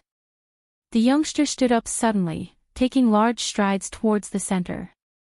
Her silver fringe was pulled back by her hair, revealing her beautiful forehead. The sound of the music changed. It was the same theme, but at this moment, it was bright and cheerful. It was also at that moment that the other 3 people walked up from the left and right sides. Each of them was wearing the same combat uniform and had a black earpiece on their left ear. Even their wrists were tied with the same black silk scarf. All of them gathered together, and the scene was so handsome that it was a little out of control. As they appeared, everyone held their breath. What are they doing? Before anyone could finish their words, Feng Shang opened his mouth. His voice was clear as he danced, giving people a sense of obedience. At such a young age, I still don't know what love is, but I was defeated by your sweet smile. Most importantly, the others did the same thing. At this moment, Coco and Feng Shang would switch their positions, continuing to sing. Every day after class, different timbre, but equally pleasant to the ears. In addition, the 4 of them were singing and dancing at the same time.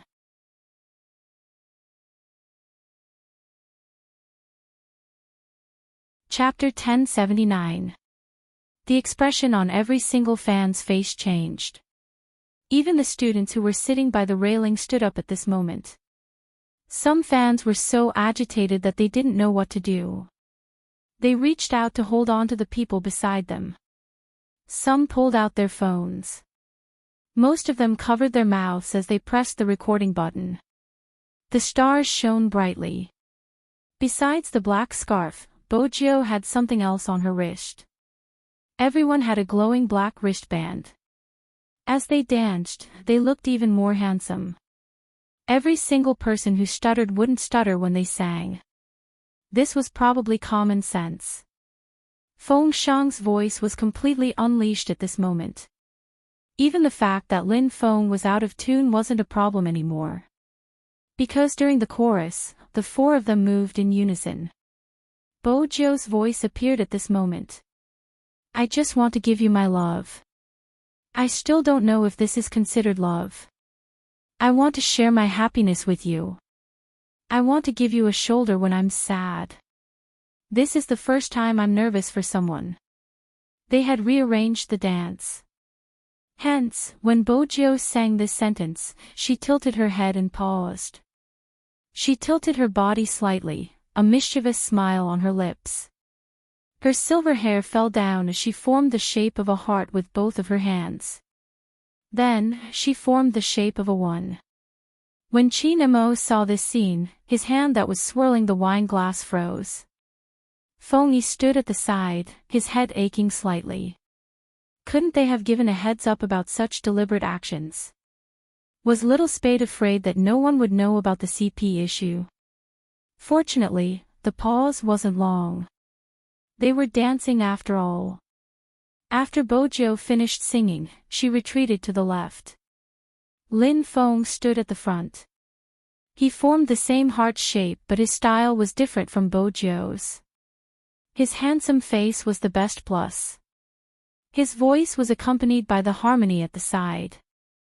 Many people couldn't help but sing along. They raised their hands and swayed their bodies lightly. The atmosphere was extremely high.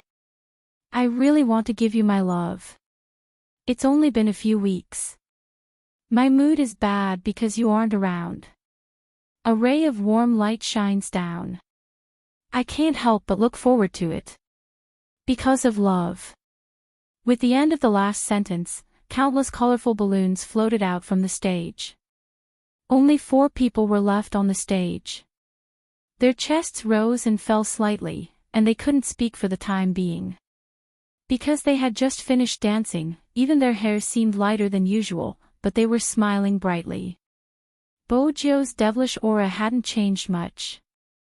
But compared to her devilish aura, after singing such an adorable song, she bent over and placed Princess on her shoulder, looking even cooler and more handsome. Sweat slid down the young man's forehead and landed on his chin.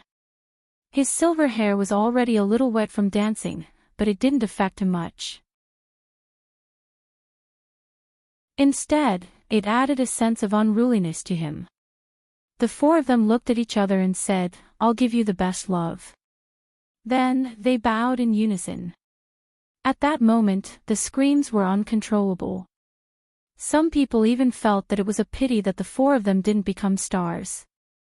They were all fair and clean, but each had their own merits. How does it feel to listen to your favorite esports god sing? The live version of the handsome dance. It was mainly a heart gesture. Even if the heart wasn't for them, it was enough for everyone to cheer for a while. The passionate atmosphere couldn't be calmed down. Even Yun, who was in disbelief. After all, he was aware of Lin Feng's singing skills.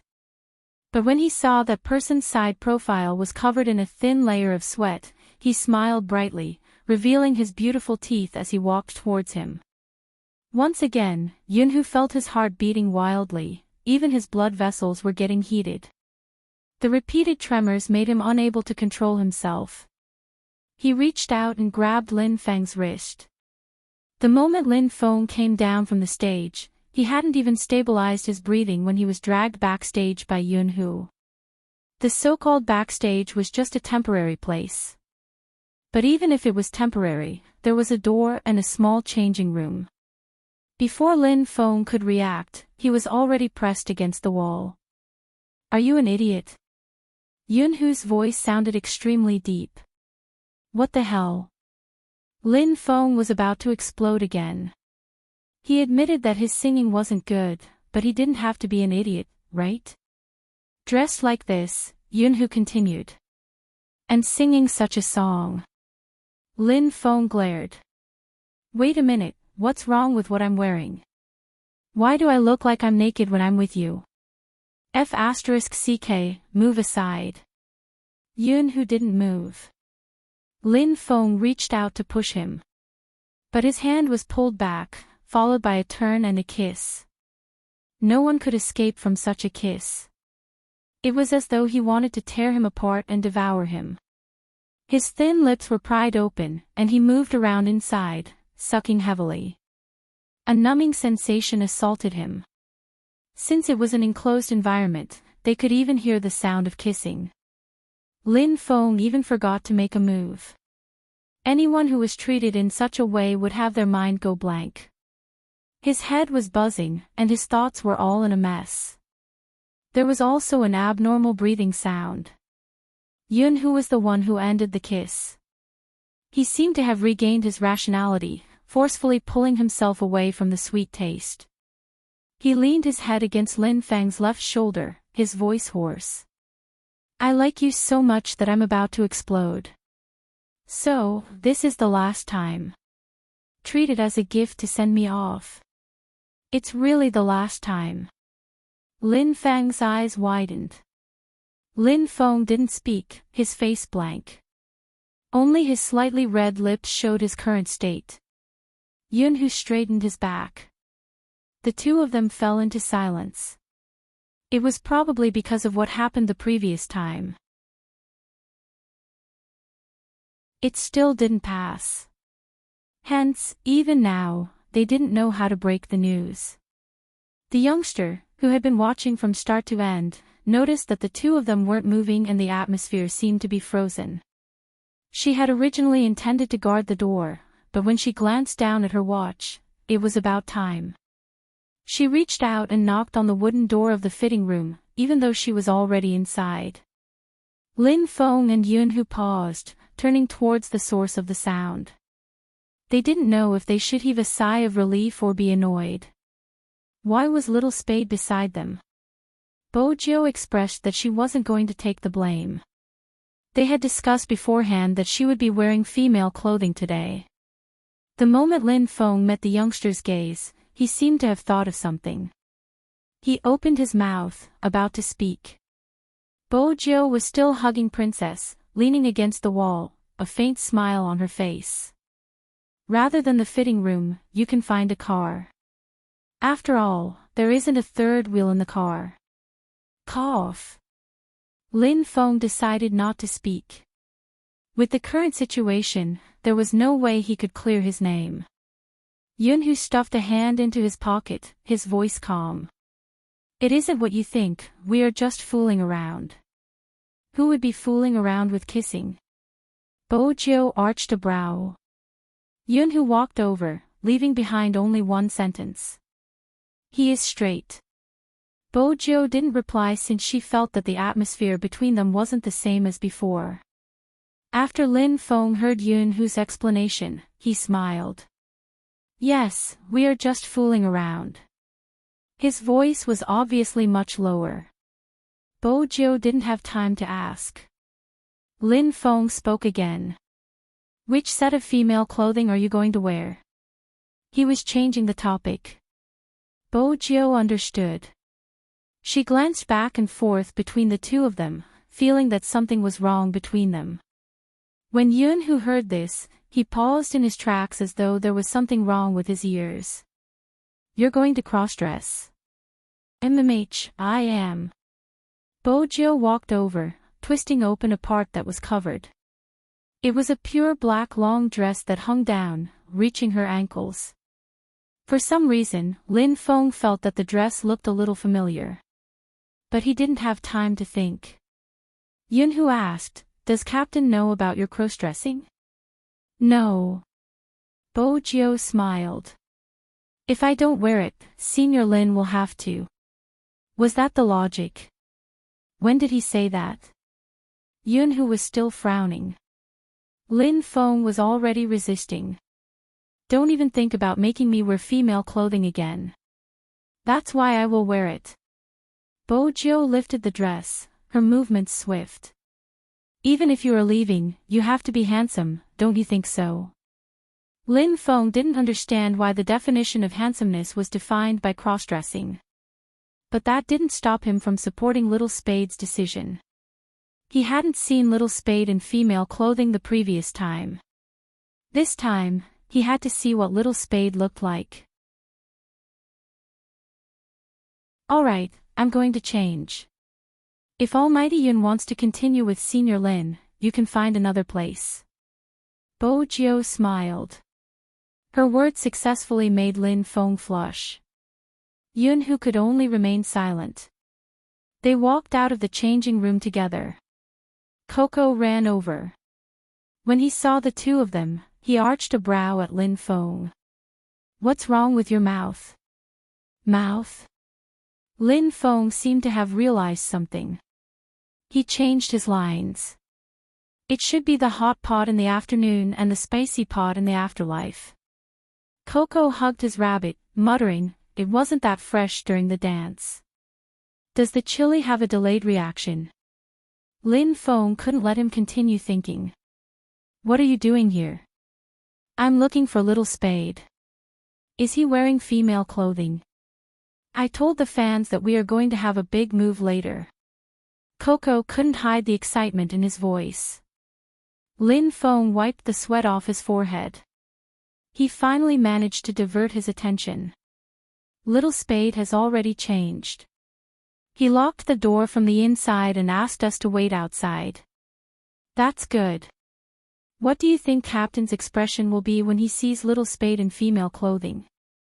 Ha ha ha, I really want to see it. Yunhu turned and glanced at the tightly shut door. He didn't tell the two simple-minded fellows that their captain had seen Little Spade in female attire. But this time, Captain didn't seem to know about it.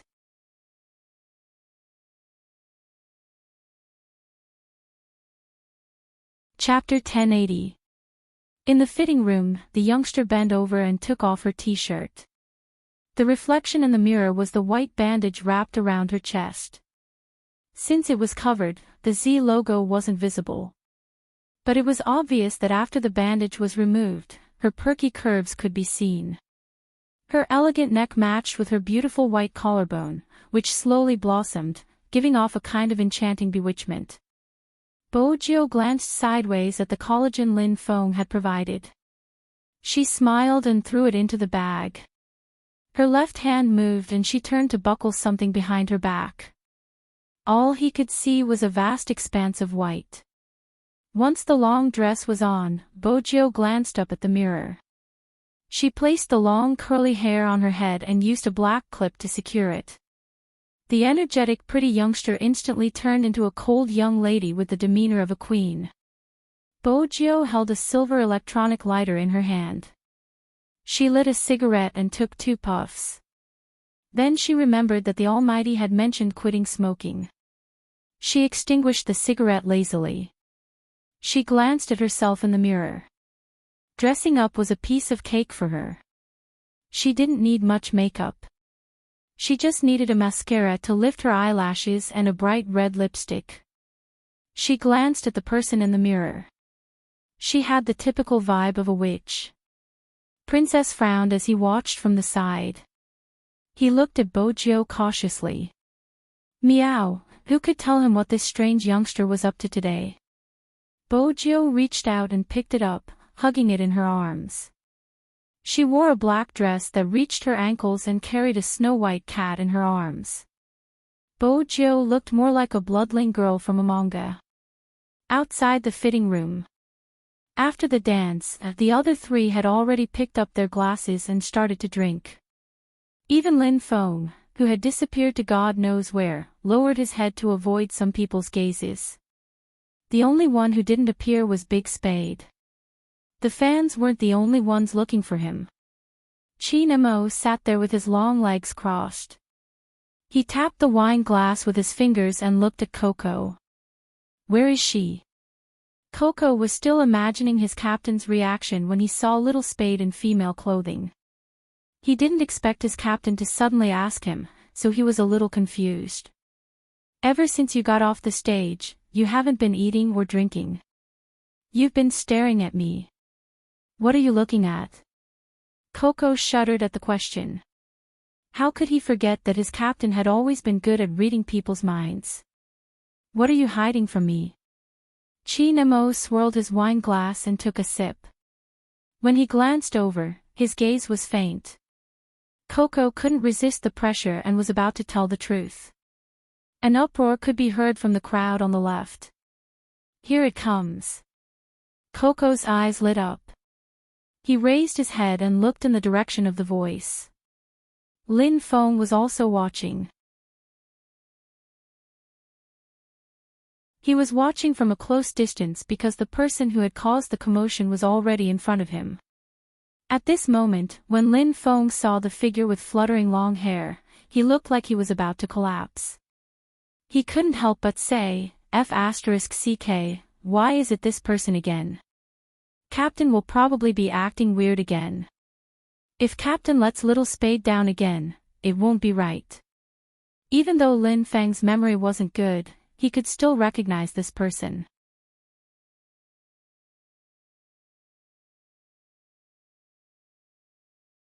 Chapter 1081. It had to be said that Lin Feng's gaze was hostile and it was very obvious. Furthermore, he had said those words. Yun, who stood at the side. He raised his right hand and held his forehead gently.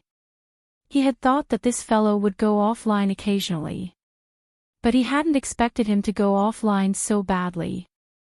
How many times had it been? But he still couldn't tell anything. In fact, Lin Feng did find the girl familiar, but he had never associated her with Spade. After all, the current Bojiu was clearly different from her short-haired self.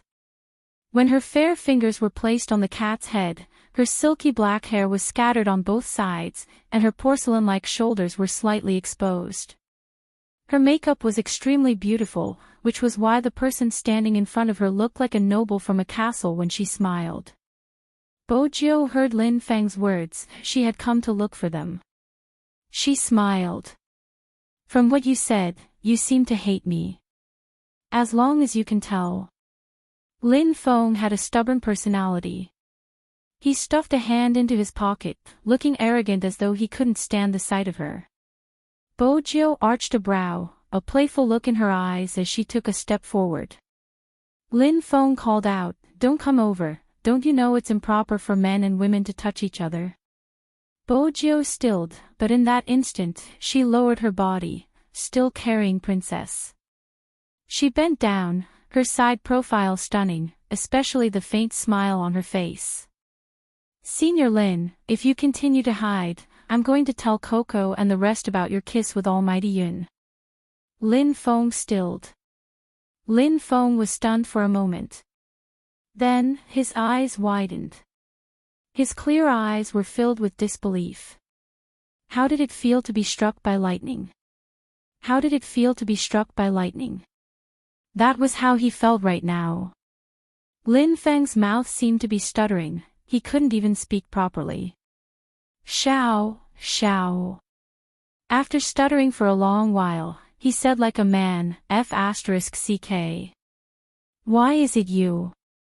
This isn't logical. F***ck, F***ck. Lin Feng's 3 consecutive curses were enough to explain his current mood. He could never have imagined that the girl he had always mentioned in front of Little Spade, the girl whom he suspected Captain liked, would be Little Spade herself. This wave was really awkward. Bojiu straightened, the smile still on her face.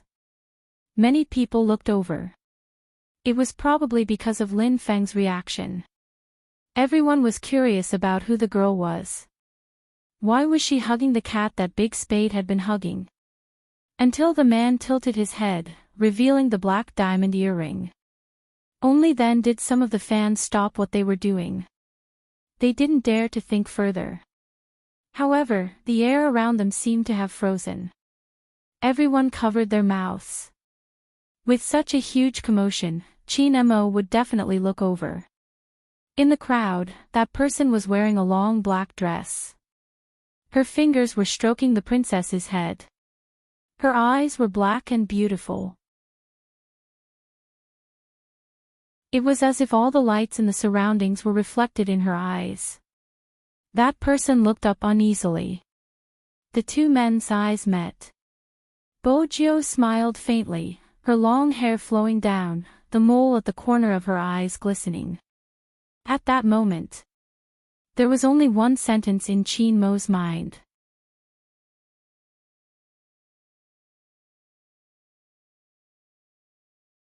Chapter 1082. What are you looking at? Yin Wuya was the last to arrive. His middle-aged man attire seemed out of place. He had a cigarette in his mouth as he followed Qin Mo's line of sight. It was rare to see Qin Mo like this. She hadn't expected to see a familiar face. The cigarette in her mouth loosened. She turned back to look at Qin Mo, only to see that his eyes were as deep as the waves of the sea, bottomless. Princess leaped down from her arms, circling towards Qin Mo. Qin Mo sat there, holding the white cat up. When he turned towards Bojiu, he said in a deep voice, "Come here." Bojiu smiled. She had to admit that the Almighty's expression had pleased her. She finally understood why the Almighty liked to see others shocked. Seeing his little secretary being shocked was also a very satisfying thing. Bojo lifted her legs and walked over. Chin-mo stood up, lifting his black jacket and covering her head. Before she could react, Chin-mo stood up. She was forcefully pulled into someone's embrace. The next moment, the familiar scent of mint and tobacco entered her nose. It seeped in. The back of her neck was cupped, gently kneading and pressing. Her thin lips touched a slight coldness. Bojo stilled. It wasn't just Bojo. Everyone in the surroundings froze. Feng-yi only had one reaction. How was he going to answer to the media and fans? How dare Chin-mo kiss her in such an occasion? No one had expected Chin-mo to kiss her in such a manner. Even though he had covered her, everyone present knew what he was doing. His left hand was still wrapped in a white bandage. His handsome face was tilted. When he kissed her, the curve of his chin was stretched. His handsome posture made everyone's hearts race. The fans present had never imagined that there would be a day when their hearts would race when they saw someone kissing. But that was it. Their hearts were about to jump out of their chests when they saw the scene. It wasn't a kiss that could be easily moved away. Instead, he acted as if there was no one else around and announced in a domineering manner. It was as though he was using this method to tell everyone that the person in his arms was his. The moment their lips touched. Bojo hadn't expected it. After he ended the kiss, he looked at her. His ears were filled with chaotic screams and gasps of disbelief. Bojo reached out and held herself down. Her breathing was unstable, but she still looked devilish. She leaned over and kissed him again. The situation was somewhat out of control. After all, some fans couldn't accept it. Chin-mo knew there would be people who couldn't accept it. But he didn't need to care who he was with and who he kissed. Some of Spade Z's fans had already recognized her as their Spade Z. After all, some of them had already known the secret of Big Spade being a girl during the competition. However, when he saw it with his own eyes, his heart was still very different.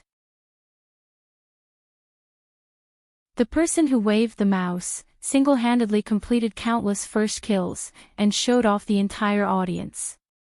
It really was a girl. And such a beautiful girl at that. And she and Almighty Chin were real. Perhaps it had always been true. Those interactions on Weibo, those ambiguous clues. She could still remember the pink flush that rose from the bottom of her heart when the bed photo incident happened. It wasn't their imagination. It could even be said that their imagination wasn't even a tenth of the two of them. When Spade Z's fans looked at Bojo, they smiled sincerely. But there were other fans. Some didn't think Bojo was a girl. They didn't recognize the person that Almighty Chin had kissed in public. When they realized that it might be Spade Z, everyone had a different expression. What exactly was going on? Were the two of them really gay? What was with Spade Z cross-dressing? It wasn't easy to control. Feng-yi had to step up as his manager. This was probably Supreme Alliance's style. He thought of many reasons to appease the fans, but he didn't fabricate any of them. Instead, he explained clearly, Big Spade gave everyone a surprise. He used cross-dressing to bid farewell to everyone. As for the relationship between the team members, it is as you can see. At this moment, he didn't seem to care about what the fans really wanted.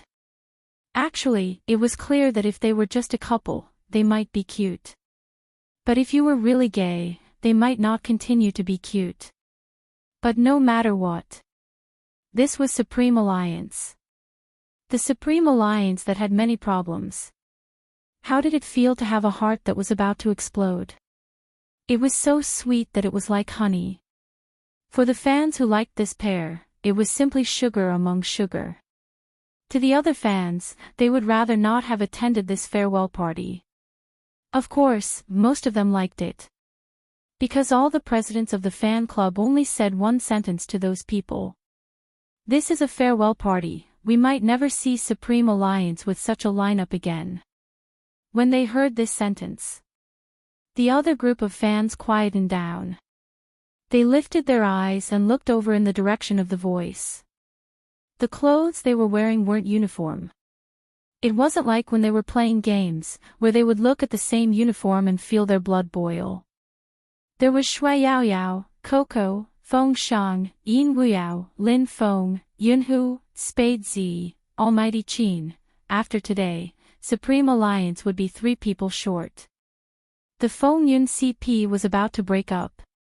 Almighty Qin's hand was badly injured and he might not be able to play games anymore. They seemed to have forgotten. What was their initial intention when they fell in love with these people? They wanted to see them play another game, even if it was just one game. There would always be that person, in countless nights, in your life, telling you that in this world, there were things that could be obtained with hard work. That person was Shui Yao Yao, who they had watched grow up. That person was Almighty Qin, who had turned the tide with his own strength. That person was the youngster who stood in front of the huge screen, his head slightly drooping because he had lost a game. No matter who they were with, it seemed to be their freedom. Especially when the 2 of them stood together, not afraid of anyone's gaze, their foreheads touching, a light smile at the corner of their lips. Some of the fans were relieved. They had never seen Almighty Qin smile like this, so gentle that it could melt all the ice and snow. He was simply looking at someone. Scorching, deep, and doting, all of it finally turned into him pulling that person into his arms. With a faint smile, he said, "Little hooligan." Bojo. Who kissed first?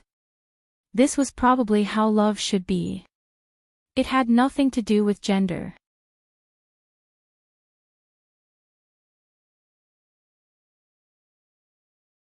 Chapter 1083.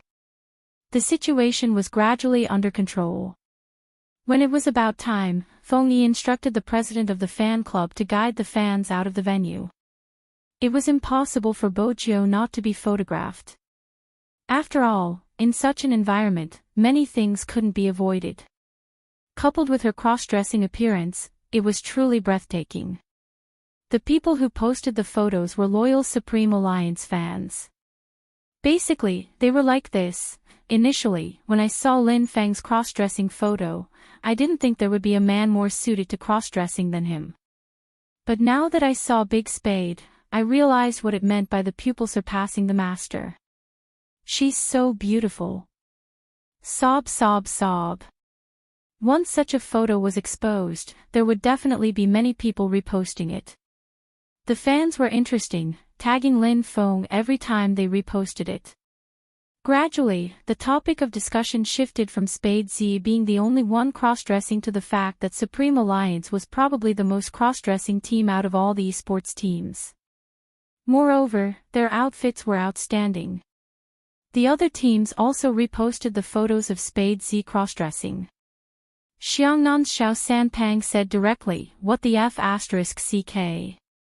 Little Spade, tell me if you have an older or younger sister. If you do, tell me your contact details now." It was probably because of his words that she was roused up. Many experts in the esports industry followed suit. Their goal was to find Spade Z's older or younger sister as their girlfriend. Such discussions spread rapidly on the internet. The popularity of the reposts was obvious. There was another comment. "I have 2 goddesses now, one is Goddess Luo Luo and the other is Big Spade. My goddess, oh no, my almighty is really beautiful. There's nothing wrong with that." As the other party involved, Luo Luo replied and tagged Bojo. "Where did you buy the dress? Hurry and introduce me to the shop. In the future, you can wear this when we go shopping. No one will think you're a man." Someone immediately replied, for example, "My idol and goddess are going shopping together," and so on. Feng Yi didn't bother about it since it would be more natural to discuss in such a manner. Even if the media asked, he could reply normally, "It's a farewell party." He cross-dressed to bid farewell to his fans. He wouldn't say anything else. Some of the media knew about Lin Feng cross-dressing. Spades wouldn't find it strange anymore. In fact, even the members of Supreme Alliance didn't think too deeply about it. This could be seen from Lin Feng's performance. He sized her up, caressing his chin. Then he lifted his arm and placed it on her shoulder. I have to say, you're still the best when it comes to cross-dressing. I, Lin Feng, admit defeat. From now on, I'll give you the title of the prettiest girl. You're so beautiful, it's suitable. Bojiu arched a brow and was about to speak. Lin Feng heard a cold voice by his ear. You don't want your hand anymore. That kind of voice, even if it wasn't very close, would still make people feel pressured. Lin Feng's back stiffened. Why didn't anyone tell him that the captain was back? Qin Mo had something to deal with just now. After all, there were still some details that needed to be discussed on Feng Yi's side. Qin Mo didn't expect that someone would cause trouble for him after he left for a short while. Lin Feng's scalp turned numb. He gulped and quickly retracted his hand, trying his best to act as though nothing had happened. Qin Mo walked over, holding on to the youngster's wrist naturally. His handsome side profile was emotionless as he said, "Let's go." The other members of Supreme Alliance had already learned how to survive from the wave of kisses. They tried their best not to look at their captain and Little Spade when they were together. But, even so, the captain didn't have any intention of hiding it at all, holding hands at every turn. Coco and Feng Shang glanced at each other. They retracted their gaze in unison, pretending that they weren't looking at holding hands but at the sky. Other than Shui Yaoyao, everyone in the team felt that their captain had turned completely gay this time. Shui Yaoyao, who knew the entire truth, scratched her palm, a smile on her face. Her Highness Zhou dressed as a girl once and everyone was already in such a state. If Coco and Feng Shang found out that Her Highness Zhou was actually a girl, who knew how stunned they would be. When Qin Mo said, "Let's go," he was referring to everyone. After the farewell, there was a gathering for the team. This was good. Since it was made public, there was no need for him to have any scruples. Even though the members of Supreme Alliance hadn't felt that their captain had any worries in the past, at least he wouldn't act like he was flaunting his affection. This was probably because Little Spade was dressed as a girl. The two of them were just sitting there casually. One of Qin Mo's hands was placed on the back of Bojiu's chair while the other was pouring a glass of wine. There was an indescribable sense of intimacy. Lin Feng understood that it wouldn't be easy for him to have a brotherly chat with Little Spade. Hence, he took out his phone, lowering his head to type a message. "Tell me the truth. Have you already chased after Captain a long time ago?" Bojiu replied instantly with an emoticon of a soldier smoking. Lin Feng shook his head. Public morals are getting worse by the day. Just as she was about to reply, to solidify her position as a beauty, the Almighty snatched her phone away from her. There wasn't any reaction from Bojiu. Lin Feng lowered his head, wanting to bury his face into the bowl as he shoved the rice into his mouth. Qin Mo glanced at the youngster's reply before keeping his phone casually. "When did you woo me? Why didn't I know?" Bojiu choked, a serious expression on her face. "Brother Mo, it must be because you aren't sensitive in this aspect." "Is that so?" Qin Mo placed his chopsticks down, shifting his gaze over. "Perhaps you've wooed too many people, so I'm not as sensitive anymore." Bojiu. Should she admit defeat this time? She felt as though the Almighty wasn't in a good mood after scrolling through Weibo. Was it an illusion? Qin Mo wasn't in a bad mood, but when he looked at the person in front of him, he felt an indescribable urge to possess her. He wasn't willing to share her secret with anyone else, much less when she was dressed as a girl. At this moment, the Almighty didn't want to admit that he was jealous after reading the news about not caring about Bojo's gender and wanting to marry her. This person originally belonged to him. Chin Mo's gaze deepened. When he turned to speak, his voice was so soft that only the two of them could hear. In the future, don't dress like this outside. Bojo suddenly understood something, breaking into a smile. She held on to Chin Mo's hand under the table, smiling devilishly. No problem. This was the way to pacify a jealous little secretary. Chin Mo paused, following the direction of her hand. She was indeed worthy of her little gangster title. It was probably because of the good atmosphere. Coco took the opportunity to say, the collagen sticker Lin Feng bought is really good. It looks so real. If I didn't know that it was Little Spade, would have thought that it was a girl from somewhere. That depends on the person. Lin Feng smiled. Little Spade, why don't you go to the washroom and remove everything that needs to be removed? We can let them study the artifact of cross-dressing, the collagen sticker. At this point, Shui Yaoyao's face was a little red. She basically understood what they were talking about and was worried that there would be other problems. After all, Her Highness Jiao still had that secret. No one expected it. Dressed in a long black dress, Bojo lifted her left hand, supporting the side of her face. She smiled and said, I didn't use it. Didn't use it? What did she mean? Everyone had a different reaction. Chin Mo's reaction was probably the calmest.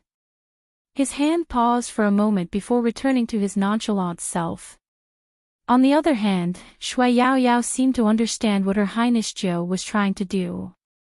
Her eyes shook violently. Only Feng Shang didn't understand, his face full of question marks. Yin Wuyao was leaning his head to light his cigarette. When he heard that, he turned to look at Bojo. Lin Feng's gaze moved down. He seemed to be thinking for a moment.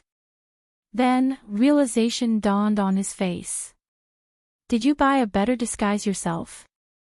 Yun, who was sitting beside him. From a certain perspective, he didn't think that was Little Spade's intention. No, Bojo spoke again. Her voice was neither soft nor heavy, carrying the unique quality of a youngster, clear and pleasant. I didn't use anything. You didn't use anything. At this moment, Lin Feng and Coco seemed to have realized something. The chopsticks in their hands fell onto the wooden table with a thud. Both of their expressions seemed to be in sync with each other. Nothing had been used. How could that place be round? The only explanation was, no, how was that possible? However, another voice rang out. This time, it went straight to the heart.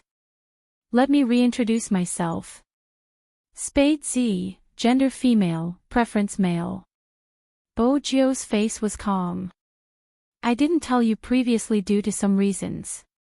Now that the National League has ended, it's time to tell you this secret that I haven't told you all. It has to do with my family background. I have been dressing as a man since I was young. After she said those words, the entire private room in the restaurant went silent. Even the usually calm Yun, who lifted his lids in disbelief. Not to mention the trio who dropped their chopsticks on the table one after another. Coco and Feng Shang's mouths were wide open. Lin Feng's outstretched hand was petrified. It had only been 3 hours, but he had been struck twice by the heavenly thunder. Little Spade was a girl. He put his hand on her shoulder and called her brother. The good brother who was researching on how to turn a straight man gay, Apui, was actually a girl. F***ck. Most importantly, he used the mindset of an experienced person to teach him how to pick up girls. Even though he had never done it before, wasn't that what straight men talked about? In that instant, Yin Wuyao had almost forgotten to smoke. After all, even he couldn't imagine that the youngster who had pulled him out of his slumber and told him to shock the esports world with a bang was a girl. He was the first person to see the young Jinrin operate. Nimble and ever-changing movements. A frightening presence. A beautiful and invincible kill. Hand speed, technique, thought process, ambush, and unpredictable attacking methods. The FC King of Zone C. Even now, that record was still in the archives and no one could break it. The person who made the professional players tremble in fear, the person who really changed the esports circle, was actually a girl. No one could have imagined it. If anyone else knew about this, the entire esports industry would probably explode. Feng Shang opened his mouth for a long time but still couldn't find his voice. His idol was a girl. He had always thought that the manliest person in his life was his idol, but it was a girl. Wait a minute, I am a little nervous. Feng Shang felt that the weather was too hot and he was showing signs of a heat stroke. Coco didn't want to say anything else, he bit down on his rabbit's ear. He remembered the first time he met Spade Z, she had been so cold in the game that she didn't even bother to look at him. At that time, he felt that this guy was really cool since he had a shocking number of fans. And, he had always thought that this guy was gay, which was why he kept pestering his captain. At this moment, he finally understood. No wonder people always said that young Master Fu liked guys. That was because she was a woman. Coco couldn't describe his feelings at this moment. He felt that he needed to calm down. After all, he had been beaten up by a girl in the game before, it was really annoying. But on second thought, he wasn't the only one who had been beaten up. If Xiao Sanpang and the others found out about this, they would probably be petrified. Yunhu reached for a wine glass and touched hers. To us, you will always be Spade Z, regardless of gender. Yes, yes, yes. Lin Feng slapped his thigh, wanting to put his hand on her shoulder out of habit. When he met Qin Mo's gaze, he straightened, his expression incomparably serious. But little Spade, you have to let me digest this fact. After all, it's really inappropriate for men and women to touch each other in the future. Yin Wuyao was still young after all. He held his glass and smiled. Cheers to our team having a second female member. I really didn't expect this, little captain. This glass of wine had to be drunk. Bo Jiu stood up, holding the wine glass in one hand. She was unprecedentedly serious, even her gaze was deep. This should be a toast to everyone. Thank you for giving me a chance to fight side by side, which I have never had before.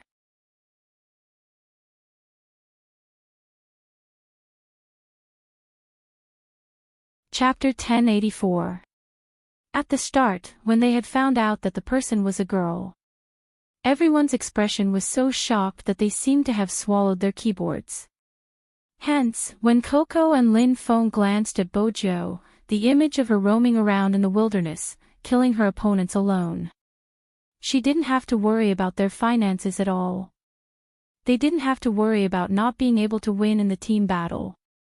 At the start, that person was like a shadow hidden among them, killing the moment she appeared. In the end, with a long spear, she jumped 3 times in a row, breaking the enemy's rhythm. If Supreme Alliance didn't have Big Spade, even if they had Captain, they wouldn't have one. When Captain had gone overseas for treatment, it was because of this person who had shouldered all the pressure, be it from the opponents or the fans, that Supreme Alliance hadn't been without a pillar. This was their vice-captain. This was the FC King of Zone C with beautiful positioning, skillful maneuvers, shocking hand speed, the one who left nothing behind wherever he went. No matter what, they couldn't forget that they had lost together, lowered their heads in disappointment, charged out of the encirclement together, revived from the revival match, and fought again. To fight side by side. Lin Feng was the first to touch Bo Jiu's wine glass. At this moment, gender didn't seem to matter much. Yin Weiyao was the second. As an uncle, he smiled faintly. To meet again in the future. Feng Shang didn't know how to speak, he had an adorable expression as he touched the glass. Perhaps everyone knew that this might be the Supreme Alliance's last reunion. Yun who was going overseas. The others had their own matters to attend to. Shui Yaoyao's eyes were red, but when everyone raised their glasses, she smiled. To meet again in the future. Coco and Yun who followed. Qin Mo raised his glass. Qin Mo was the last to stand. His face was handsome, noble as ever, as though he was still wearing his exclusive Supreme Alliance uniform. His clothes fluttered in the wind, his aura released. To Supreme Alliance. To Supreme Alliance. It was just 3 simple words, but it caused ripples in everyone's eyes. Perhaps many years later, they would forget the number of matches they had won, the pain they had suffered because of a single loss. But they couldn't forget this feeling. They were a part of Supreme Alliance. It would always be so. They were destined to part on this day. After dinner, it was almost midnight. Yunhu and Lin Feng drank and hailed a cab back. However, it was still different from before. In the past, both of them would sit in the back seat. This time, one person sat in the front passenger seat while the other sat in the back seat. Lin Feng could hear Yunhu's phone ringing. He seemed to be sending a WeChat message to someone. He could vaguely hear that it was a boy on the other end. Perhaps because of the alcohol, Lin Feng leaned his head against the wall and didn't say a word. Without the members of the team, the interaction between the two of them was a little dry. Lin Feng also knew that his desire to speak gradually disappeared when he saw the other person holding the phone and talking to the other side of the phone. He guessed that it should be the boy from the other day. In that case, the two of them had basically confirmed their relationship. From the sounds of it, they were also discussing their lives abroad. Lin Feng tilted his head and looked out the window, as if he had put something down.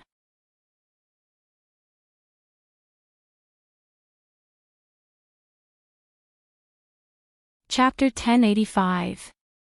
In that case. He didn't have to keep thinking about other possibilities. Lin Feng lifted his hand to press down his fringe. He seemed to be smiling, but there was a hint of sadness in it. Yunhu probably realized that Lin Feng had been too quiet since they got in the car. He thought it was the side effect of his kiss and didn't know how to break the atmosphere in the car. Fortunately, there was a topic to talk about. I didn't expect little Spade to be a girl. When Yunhu said this, he tilted his head. Lin Feng knew that according to Linhu's personality, it was already very difficult for him to find a topic to talk about from someone else. In fact, it wasn't that troublesome. Since she had a boyfriend and was going overseas. No matter how much he thought about it, he really shouldn't have messed up his thoughts just because of a kiss. It was probably like what Yunhu had said. This was the last time. Even though Lin Feng had never been in a relationship before, he knew that the best way to start a new relationship was to bid farewell to his previous one. Although he didn't want to admit it. That kiss was probably Yunhu's farewell. After that, they were really just brothers. Lin Feng adjusted his emotions. When he looked up again, he was much more natural. I didn't expect little Spade to be the one who appeared at the masquerade. I feel like my intelligence is being challenged. I want to tell Zhao Sanpang and the others about this and let them experience what it means to have their intelligence crushed. From today onwards, I am going to doubt my life. Once they returned to their previous state, the atmosphere in the car changed for the better. Yunhu chuckled lightly. Silly and sweet person, I never expected you to overthink things.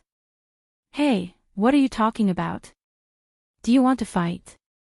Lin Feng reached out and locked Yunhu's neck from behind. He didn't use much force. The corners of their mouths curled up. Lin Feng felt much more relaxed now. After thinking it through, everything wasn't so complicated. When they got out of the car, there was a clank under his feet. Yunhu was in front of him. He looked at him and was about to retract his hand. Lin Feng used the force to steady himself. He put his hand on Yunhu's shoulder. "Let's go." Lin Feng used to do this often. He liked to put his arm around his friend's shoulders. Because of this, Yunhu had always wanted him to change this habit. Because he didn't want to see this person being so close to others when they weren't together. Indeed, Lin Feng had changed. Old Jiang City's young master's style was vividly displayed on him.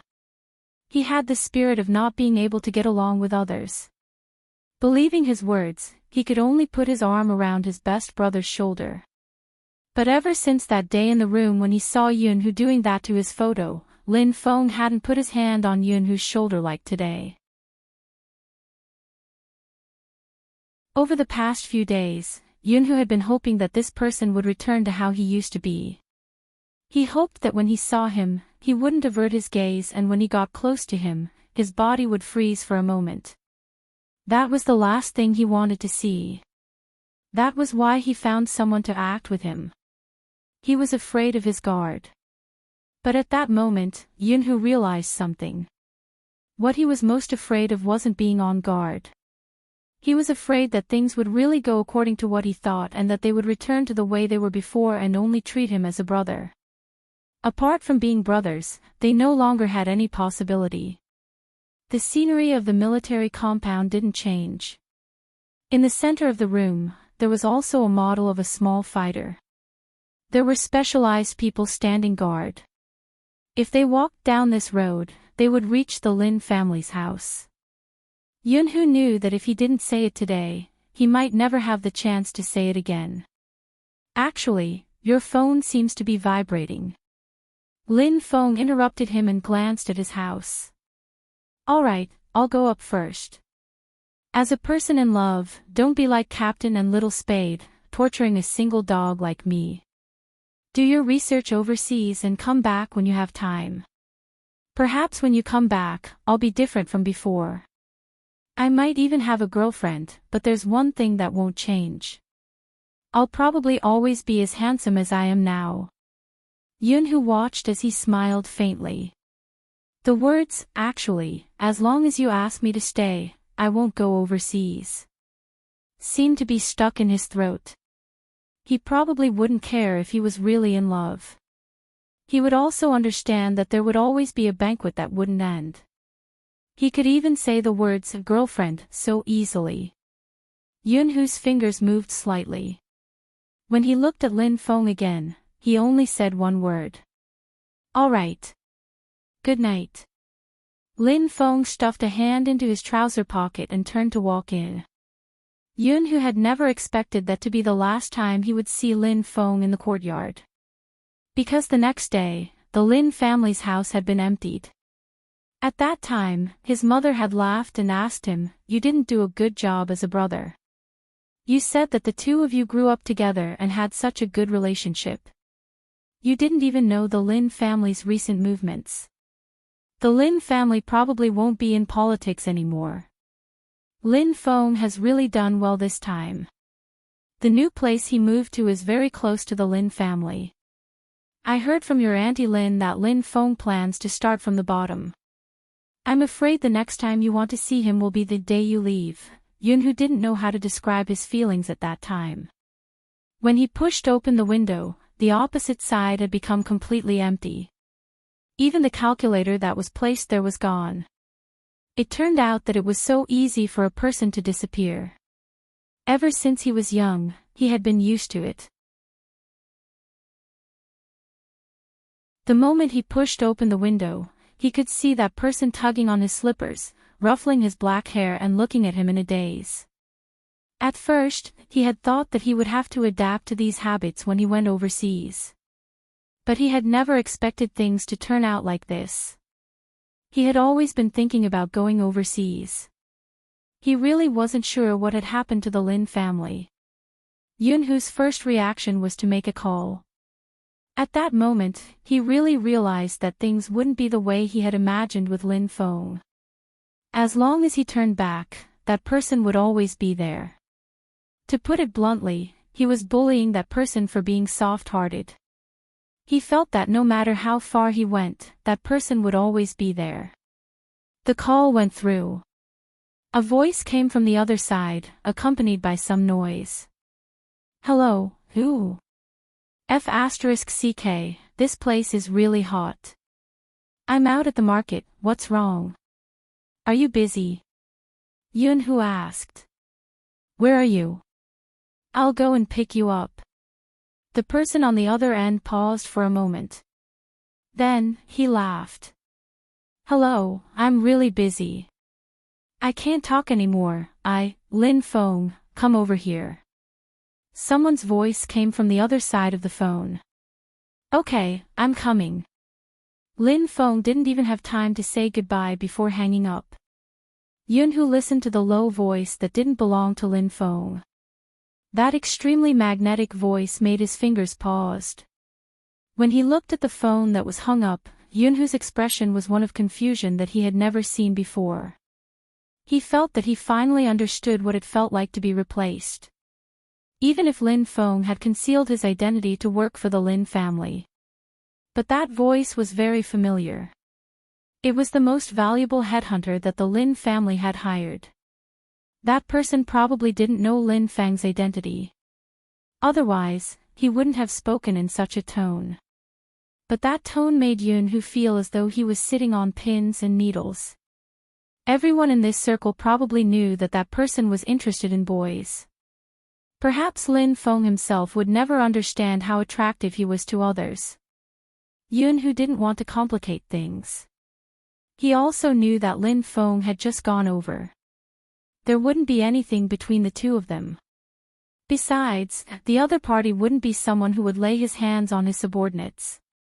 But not now. What about in the future? It wasn't just this person.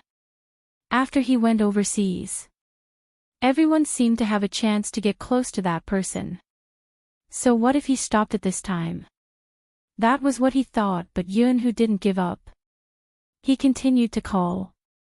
But this time, the other party didn't pick up the call and hung up. After about half an hour, he replied with a WeChat message, I'm still busy. There wasn't even a punctuation mark. Yunhu understood Lin Feng the most. Ever since he was young, he had never done anything against his will. If it was hot, he would probably try his best to find a place that wasn't hot. But this time, it wasn't the case. Yunhu didn't call again. Because he knew that any more would be a disturbance. Even though he had never thought that the word disturbance would be used on him and Lin Feng. That day, Yunhu stood outside the Lin family's door. He stood there from 8 in the morning until 9 in the morning. After that, he had thought about it countless times.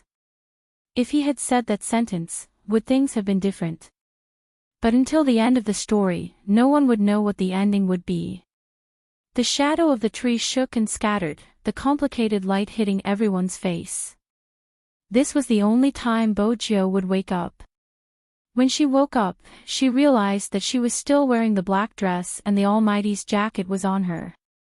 She pressed down on her head and remembered that she had probably fallen asleep in the car without any secrets. Hadn't the Almighty woken her up? Bojiu crossed her fair legs, one hand supporting her chin. She frowned slightly as she thought about a serious question. How had the Almighty explained to Madame Zhang and the others? Why was she wearing female clothing when he was carrying her? What are you up to, sitting there alone? A magnetic voice came from the side of the door. It was Qin Imo. He was holding a tray with porridge, side dishes, and fried golden steamed buns on it. Bojiu straightened her back, a beautiful smile on her face. I just wanted to ask if Brother Imo saw Madame Zhang when he brought me in yesterday. No, Qin Imo replied faintly. Bojiu instantly relaxed. That's good, Madame Zhang wouldn't have to explain if she saw us. Indeed. Chi Nemo sat by the side of the bed, pinching a lock of her black hair leisurely, his lips curved into a faint smile. But I met my mom.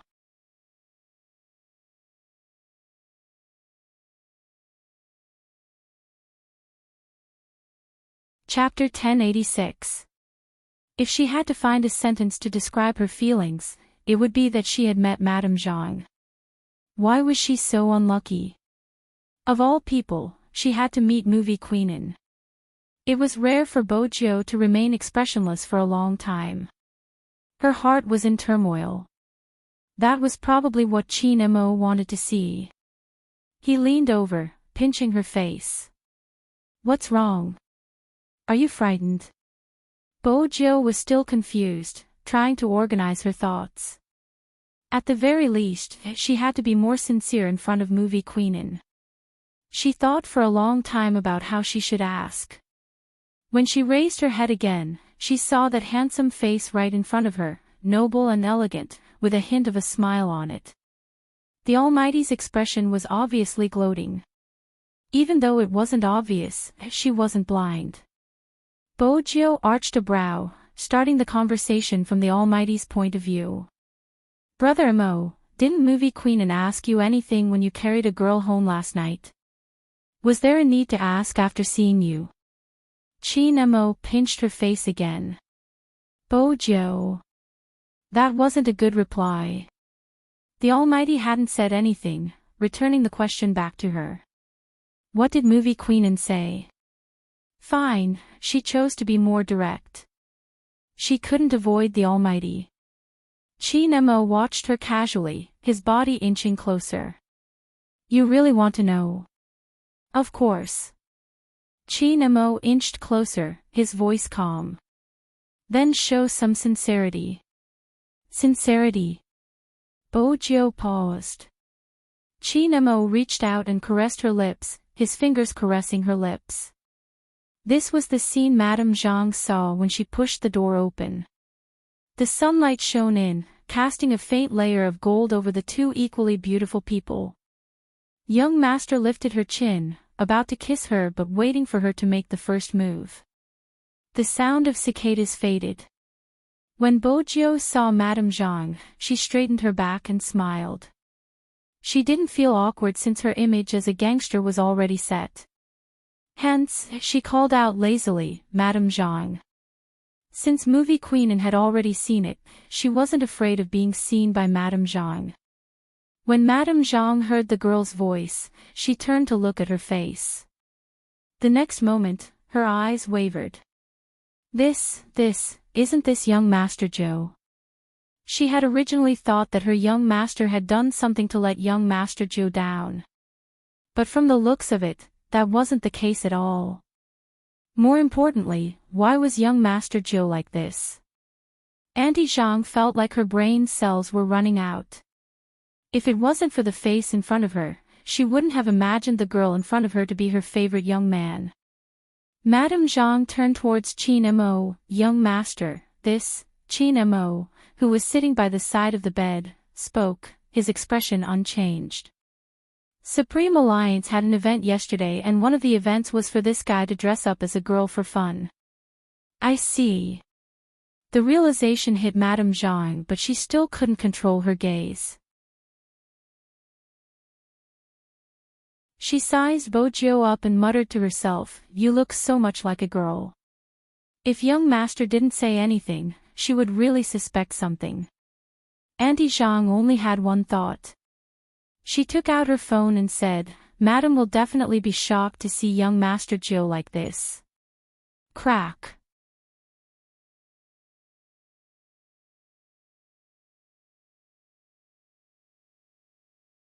Chapter 1087. Qin Mo replied slowly, "So what if I let you do it?" Bojiu stilled.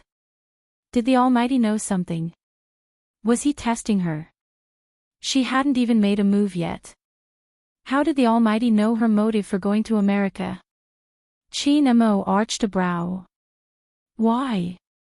You didn't forget to kidnap me even in your dreams. Why aren't you speaking now? Did I say I wanted to kidnap you in my dreams? Bojo retorted.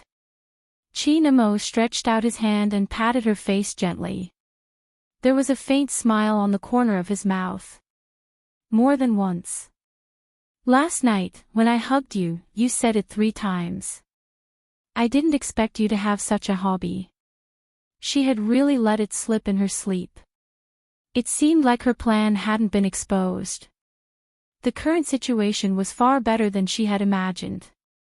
She hadn't met Movie Queen, and yesterday, the Almighty had been setting her up. She didn't have to think about how to explain herself. But Madame Zhang was still listening. Hey, couldn't he save her some face? With that, Bojo turned towards the direction where Madame Zhang had been standing. Only then did she realize that there was no one around. After taking the photos, Auntie Zhang saw that the two of them had something to talk about, so she took the photos and left excitedly. She didn't want to disturb the young master here. Which meant that they were the only ones left in the room. Since it was just the two of them. What else could she care about?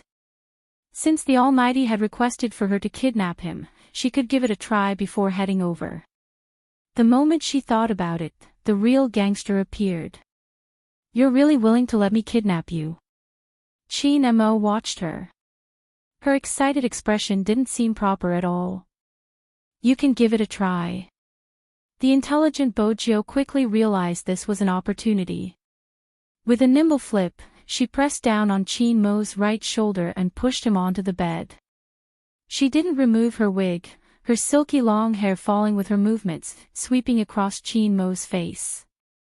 Chin Mo glanced up, his bandaged hand hanging by the side of the bed. He watched as she pressed him down, his gaze moving downwards. Today, Bojo was wearing a knitted black dress. When she did this, not only were her fair collarbones exposed, even her curves and long, snow-white legs were visible. Especially when he bent his long legs, he couldn't help but want to hold them in his hands. Chin Mo retracted his gaze, his eyes deepening by an inch. Something seemed to have reached a critical point. At this moment, Bojo was still deep in thought about how to tie him up. By the time she reacted, the hand that was originally hanging by the side of the bed had already wrapped around her waist. His fingers slowly moved up, to her back and the back of her neck. Finally, his fingertips delved into her restlessly hot hair. Bojo stopped abruptly. At that time, she could clearly feel the change in his breathing.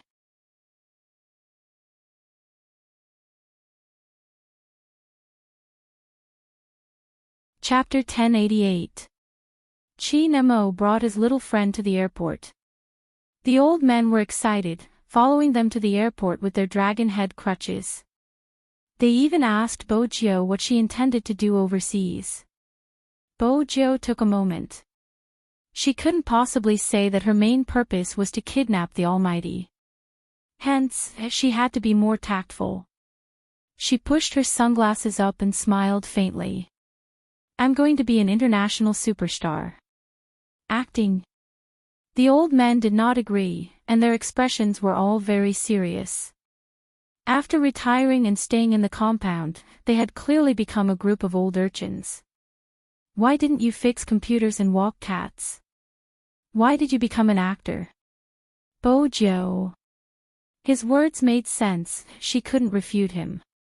Another old man tapped his dragon head crutches, his aura strong. Old way, this little friend isn't fixing computers, he's playing games. I know, he's good at computers, right? Isn't it better to stay in the courtyard? There would be someone to help us move those water droplets. The one I'm raising will recognize this little friend. Chin Mo held on to his boarding pass, standing tall and slender, his lips lifted into a smile. Grandfather Wei, you must be joking. Do you lack someone to help you move your water droplets? Wasn't there someone standing in front of your door to take care of your plants? Old General Wei didn't wish to speak. He just liked the little friend next door who was giving him a cigarette while walking his cat. What was wrong with that? Chi-Nemo understood the old man's intentions, his smile didn't fade. He reached out and held onto her wrist, his voice calm. Don't worry, I'll bring this fellow back and continue to send you cigarettes secretly. But you have to take care of your health, it's better to smoke less. Cough. After all, he was an elder, and old General Wei still had to maintain his dignity. Go, remember your identity when you go abroad. Yes. This was probably the reason why Chi-Nemo was so likable. Even though he was cold and aloof, he hid his sharpness in front of his elders. He was humble and didn't seem cold at all. Instead, he was calm. Bojo stood at the side, thinking, Brother Mo, I'm bringing you back this time, not you. You're going to be in a daze. It was as if he could imagine the shock in the Almighty's eyes. Thinking of this, his thin lips curled into a smile. Blocked by the black mask, the youngster's handsome face was tilted sideways, and his tall nose could be seen, which was still very handsome and eye-catching. The two of them were equally eye-catching. They walked through the security checkpoint together and boarded the plane together. They were the focus of attention the whole time. When they entered the first-class cabin, the beautiful stewardess came over with a blanket. Only then did everything return to peace. Bojo was starting to feel drowsy. Chi-Nemo shifted his shoulders, allowing her to lean on him. He held her hand with one hand and sent a message with the other. He was noble and inviolable. When the air stewardesses walked past them, they couldn't help but discuss. It was the last test takeoff. Chi-Nemo turned off his phone. The plane took off, and after less than 14 hours, it landed in New York City on the Atlantic coast. As the world's largest economic center, this city directly affected the global financial, media, politics, entertainment, and fashion world. As long as you drive on the avenue, you can see the world-famous Statue of Liberty. This city was filled with modern European-style buildings. The roads were wide and straight, and limited-edition convertible sports cars could be seen everywhere. There were also many famous schools in the city. When Bojo and the others arrived, it was night time. A chauffeur came to fetch them, wearing white gloves. When he saw Chi-Nemo, he greeted, "Young master." When she saw the Maserati parked by the roadside, Bojo was almost certain that the Almighty was here to receive him was the Yin family's overseas influence. That was the case. The Almighty was indeed a favored son of heaven.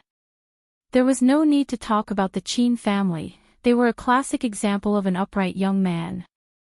The Yin family only had one maternal grandson. It was no wonder the Almighty hadn't been moved when she had used money to buy him when they had been young. It was a pain to be too rich when one wanted to woo a girl. Bojo opened the door and sat down. Chi-Nemo sat beside her. The moment they entered the car, she received a call. It was Movie Queen and had arrived 2 days ago and was removing her makeup on the set. She looked elegant, but she couldn't hide her happiness. You can't take Joe away, do you hear me? I won't, I'll send her over now. Chi-Nemo's voice was calm. He listened for a few more words before hanging up. The chauffeur spoke up.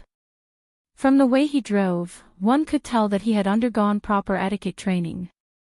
Young Master Joe, have you ever been in New York before? No, Bojo replied calmly. But when she saw the familiar streets, a mischievous glint appeared in her eyes. Especially when she saw the 2 police cars pass by each other, the corners of her mouth curled up. She seemed to be smiling, but it didn't seem like a smile, bringing out Z's unique evil aura. That devilish aura was concealed by the neon lights that filled the sky. The chauffeur didn't notice anything amiss. Instead, he glanced at the youngster and smiled. Young Master Joe, in front of you is the famous Times Square. Do you see the largest billboard? The people that appear on it are definitely international celebrities. Every year, when we welcome the new year, more than 500,000 people would gather here to count down. It's a grand occasion. When Bojo heard this, she reached out to caress the bridge of her nose.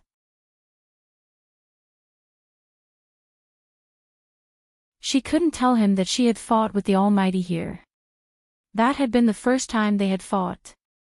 In front of the opera house, people had acted like they were in the movies. It was here that she had met her most feared opponent. But at that time, she hadn't known that the person who had almost destroyed her billboard was her pet. It was obvious that Chin Mo's memories were here. His gaze deepened. He turned back, his voice slow. I thought that anyone who sees this place for the first time would be more or less shocked. I'm shocked too. Bojo stretched lazily. But I'm still jet-lagged and can't perform well. With that, she leaned into Chin Mo's arms, lying on his long legs. She smiled faintly. Sleep for a while more. Chin Mo allowed the youngster to lie down, not saying a word. On the other hand, the chauffeur's eyes widened. Fortunately, before his young master had arrived, he had heard many things. Otherwise, when he saw this scene, he would really wonder if he had seen a fake young master.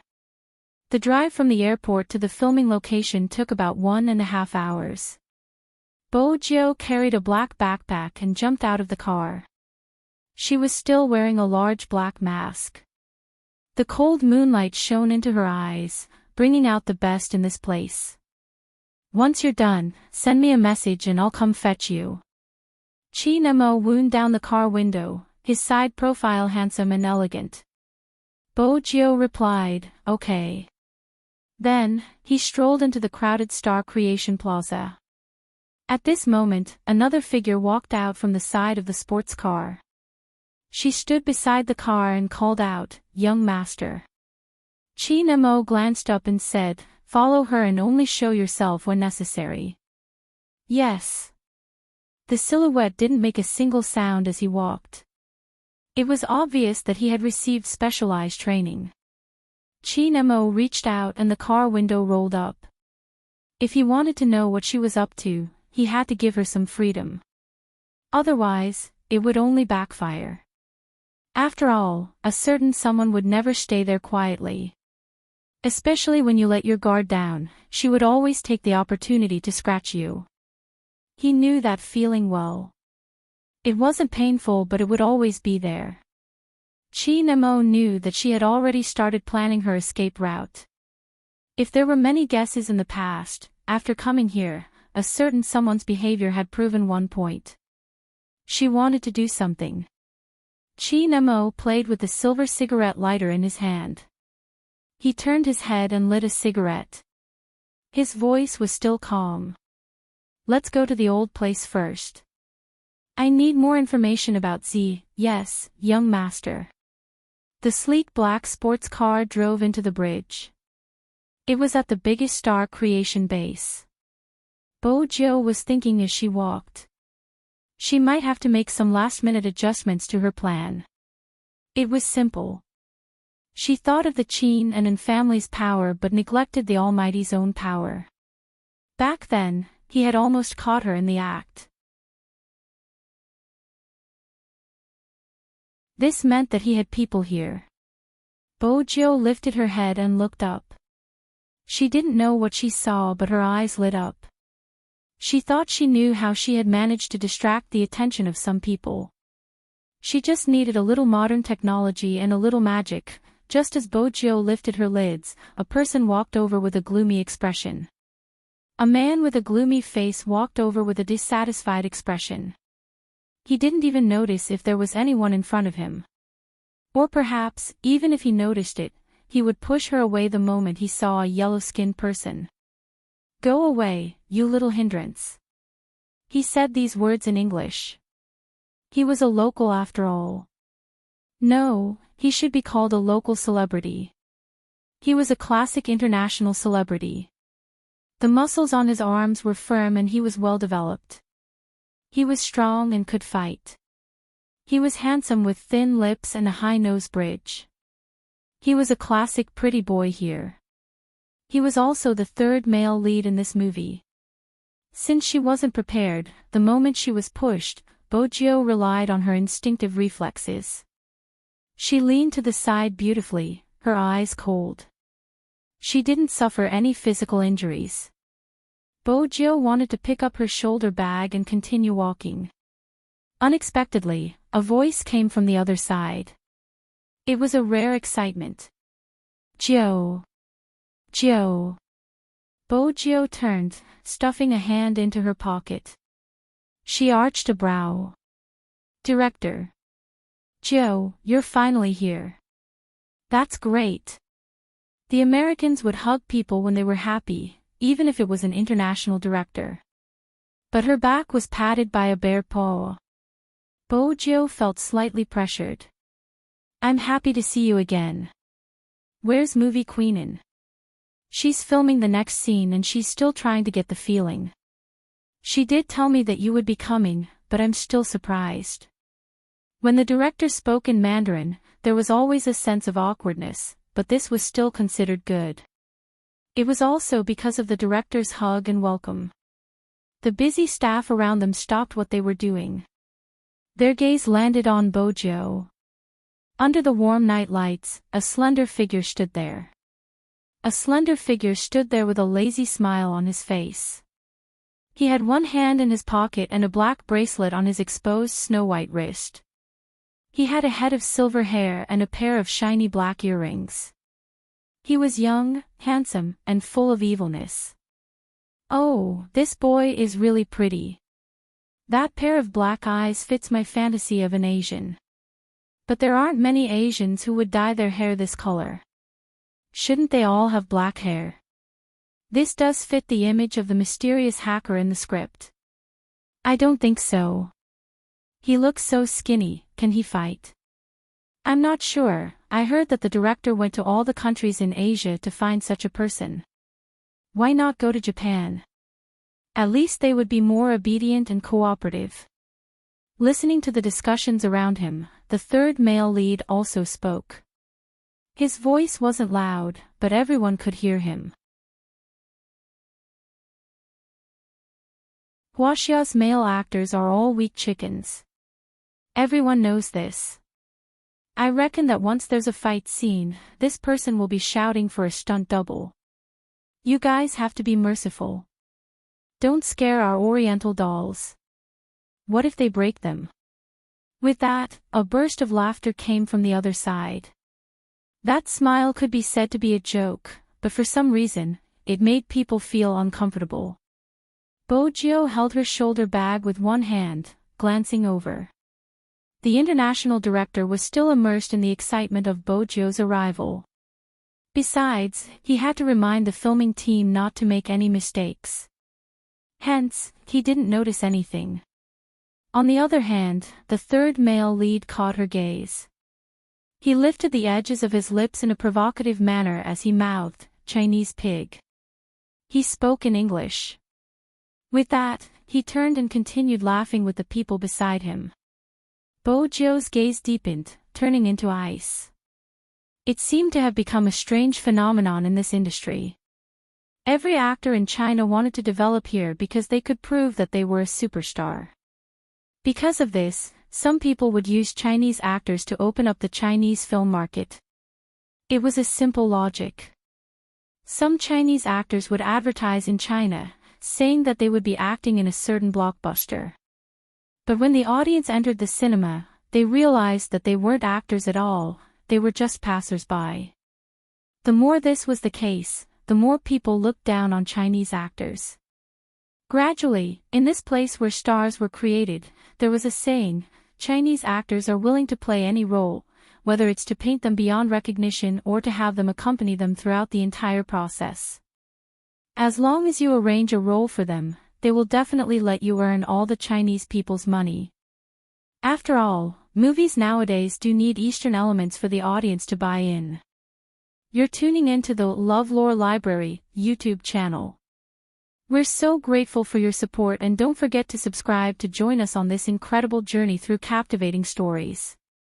Your generosity through donations truly makes a world of difference, as it's the primary source of revenue that allows me to expand and enhance this channel for you. Thank you from the bottom of my heart for being a part of this adventure.